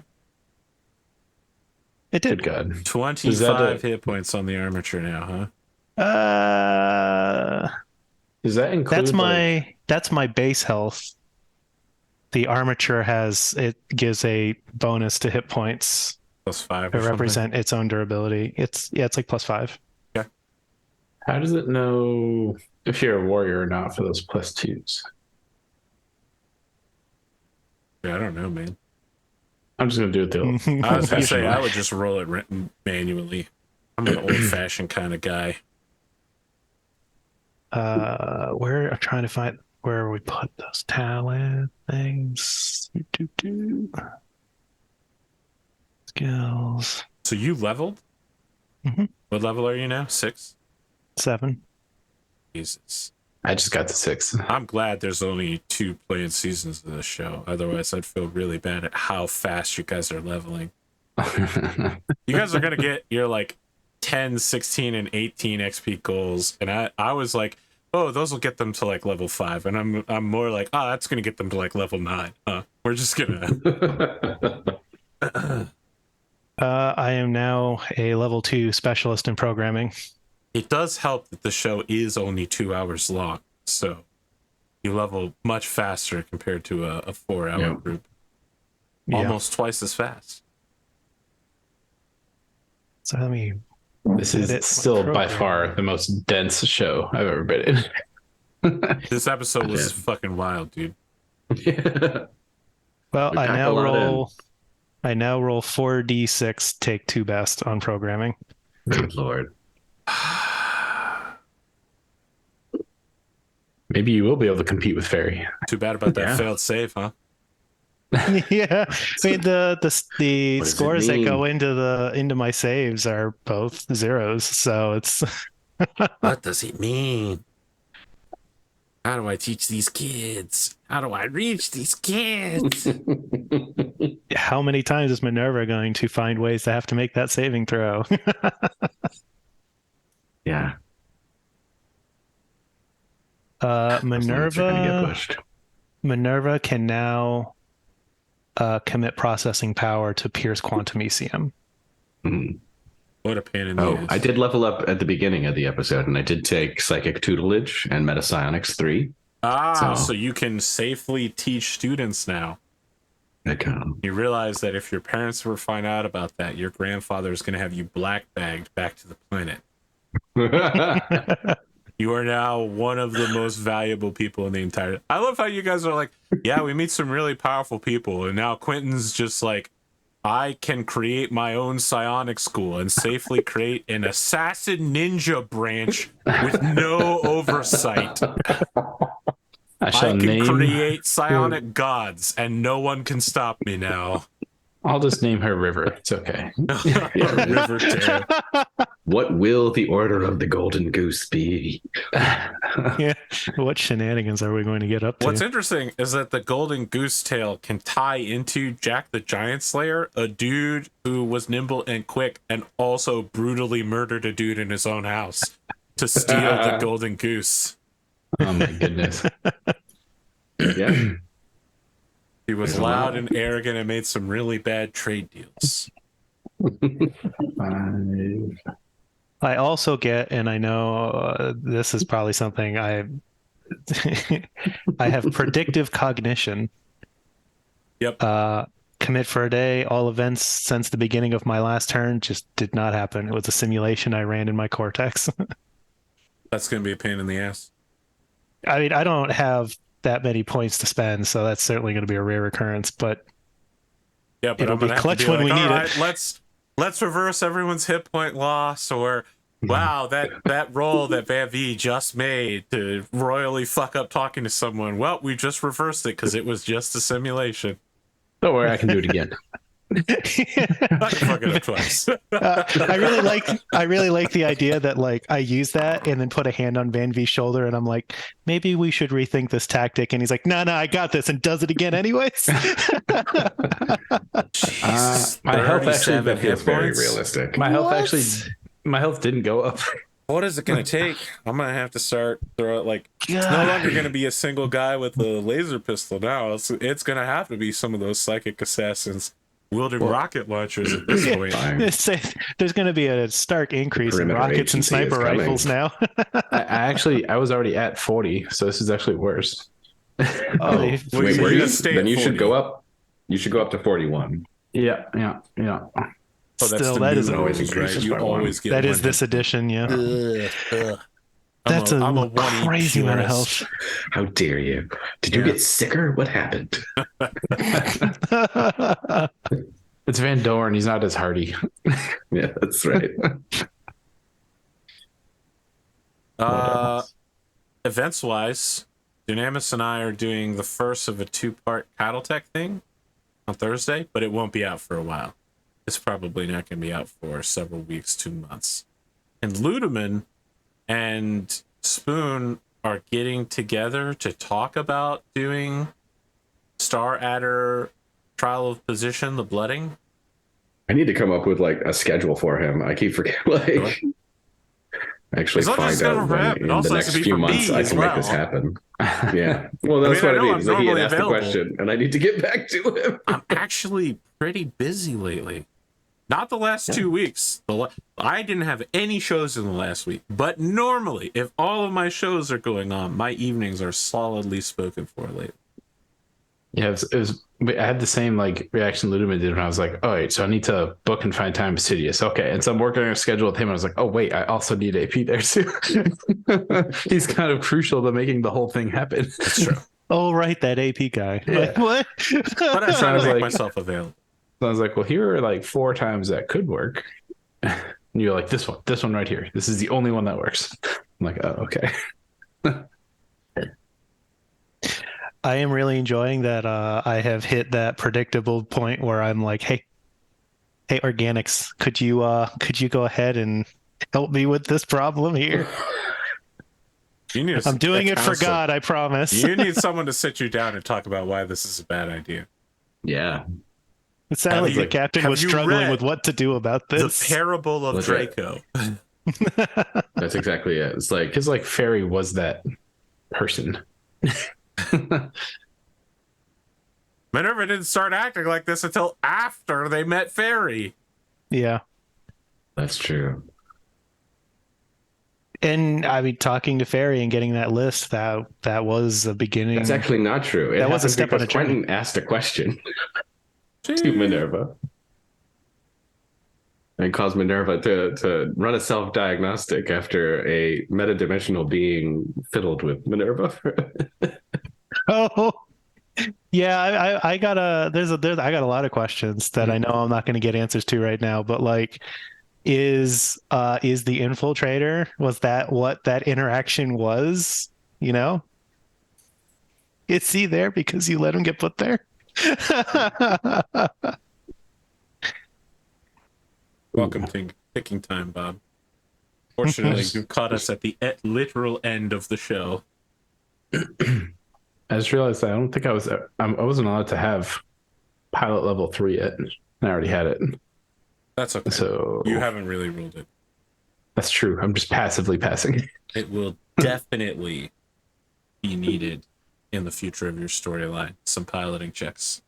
Now I can take heard it, that so. you want to do a race at some point. Probably you're going to want something with better engines. This is true. Just need the Naboo starfighter. Yeah, okay. Did he just jump to light speed? No, that's a sublight, kid. That's my favorite part about The Mandalorian, is that Mando is a incredibly subpar, shitty hand-to-hand fighter. Like, the thing that he does the most, he's awful at. He's constantly like, flamethrower in the face, and it doesn't work on anybody. He gets his ass kicked by everyone he meets. But he is like a god tier starfighter pilot. And I'm like, why don't you just do this, man? Like, you're really, really good at this. You're bad at bounty hunting. So in the season finale, that's all I could think of was your post about that. Like, oh, he is so bad at hand-to-hand combat, and then the way it goes, I'm like, oh, okay.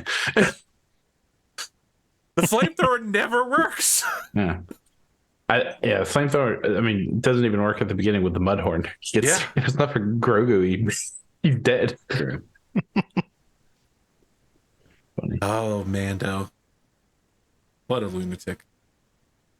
They have greenlit a Mando-verse wrap-up movie in like 7 years, so prepare for a bunch of spin-off series coming out. I mean, we got the Acolyte, we got the Ahsoka. We probably are going to get a Star Wars Rebels live action with everybody but Ezra showed up in Mando. Talked about Thrawn. I hate Thrawn so much. And I hated the Thrawn from Rebels too. The Thrawn in Rebels was so fucking stupid. It was literally like, so we have the rebellion defeated. We could destroy them at any moment. Ezra Bridger is in my hands. We'd better let them go just in case to monitor them. And I was like, why? Why, Thrawn? Why? And he's like, don't worry. I'll do it again next week too. I'm the most brilliant tactician of all time. And I'm like, are you though? Are you really? I fucking hate Thrawn. I hate Thrawn in the books, and I hate Thrawn in Rebels. And I'm proud. I like Mads. I think I'm gonna fucking hate Thrawn in the upcoming Thrawn series. Find out. It's the problem that always happens where people are like, this character is a genius level intellect. They're the greatest general of their time. And I'm like, the problem is the person writing this story is not the greatest general of their time and is not a genius level intellect. Like, it's hard to make them seem like that. This is common feedback I get whenever I play a wizard. I mean, you have 20 in 20 intelligence, but it's played by you. And you're rolling. This is one of my favorite criticisms that I love to hear about Battletech. I have a lot of shit to say about Battletech, but that's not, like, dunking on them about that is not one of them, because, you know, it's got a lot of writers and none of them are 4-star generals. And there's this scene where everyone's like, all right, Victor Steiner Davian, you were the greatest tactician of this age. What is your plan to defeat the clan threat? And he's like, don't worry. I've got this all figured out.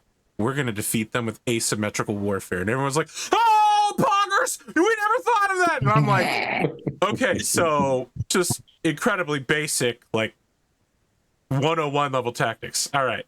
Everyone around him's just like, wow, this is definitely going to defeat the clans. And I'm like, it was firmly established like 5 years ago that was how everyone before him had defeated the clans. He himself has used this tactic since the first book he was introduced in. Everyone is losing their minds. I just keep doing it and I just keep winning. It's like that Reddit meme of like the what's it called, like Wojak or whatever, the dude with like the shitty beard and the black and white. He's like pointing and going, ah, like everyone is like that about Victor, and I'm just like, yep, asymmetrical warfare. Yep. He's on the same level of tactics as anyone in the Middle Ages. Got it. Love Crushing victory. All right. Part of the fun. Are we good for next week? I am. Should be. Yeah. I basically could guarantee that we will start salvaging a ship next episode. It will take some real shit to get us from the conference room down to the surface of Palamedes. See what's going to happen? 2 hours. What's going to happen is we're going to spend of the Kalanam Restoration. Oh, I was thinking we're going to show up there and we're going to try to renegotiate for 2 hours. Oh my god! No, we need and agree on nothing until the episode after that. Hey, Cap, they said we were early. I mean, shouldn't we get some compensation for being early and prioritizing their mission? Okay, you're like 3 days early. And second, they don't have a president. They're cyber communists. So they only answer to the central authority. Tell you what, I'll just roll for it. How about a 13 talk? I think we just won. No one has ever spoken to the central authority in person. Is it a computer? Could be. Could be a person. Damn it. Yeah, I just wasted a really good talk. Could be a committee. That's unfortunate. A shadow committee. It's the board. Not just any shadow, but the shadow. Just sacrifice some well-done meat. Yeah, that's the plan. I'm grilling a hamburger. No. Okay. If you're sacrificing well-done meat, that's a heresy. All right? That's the opposite of getting a blessing. Why bother at that point? My mom just got off a 35-day cruise, and one of the Damn. people she was Goddamn. dining with was eating well done steaks, and I was just like, no class, absolutely no class. That's disappointing. Look, I'm gonna be flat with you people who like well done steaks. We're not bothered by the fact that you like well done. Get an incredibly cheap cut of meat and turn it well done.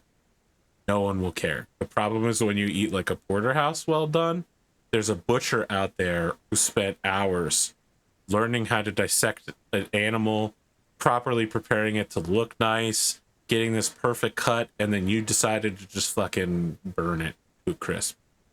That delicious center part that everybody else wants, terrible. It's gonna taste just as good in a porterhouse as it is in overcooked ground beef. Would you like some meat with your char?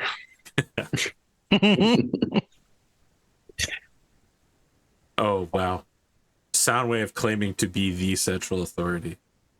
Incredible. Maybe I'm maybe just a guy doing a job. Am I in charge of an entire planet? Maybe. I hope so. You want to meet the Wizard of Oz? Apparently, you show up to the meeting, you slam down your hand. Who is the central authority? Did you authorize the code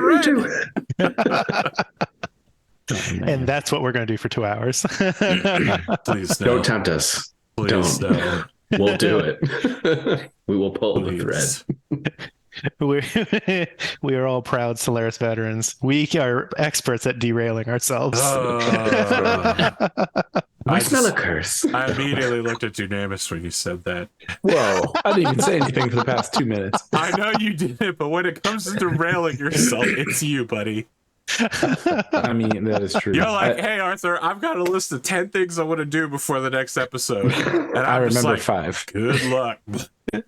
Yeah, if you say so. Someone did just message me this past 2 weeks saying they got to the episode in Solaris Nights where I had 6 controversial statements in a row to start the show. What a They're great like, mechanic. we just like watched your glory go like this.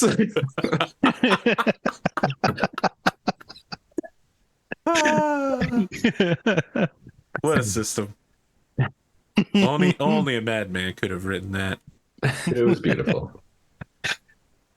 Well, any final announcements before we sign off here?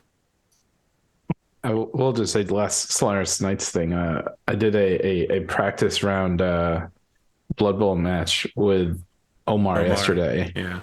And in the middle of the match, he's like, "Why are you so damn aggressive? Like, you're dive bombing my cage with goblins."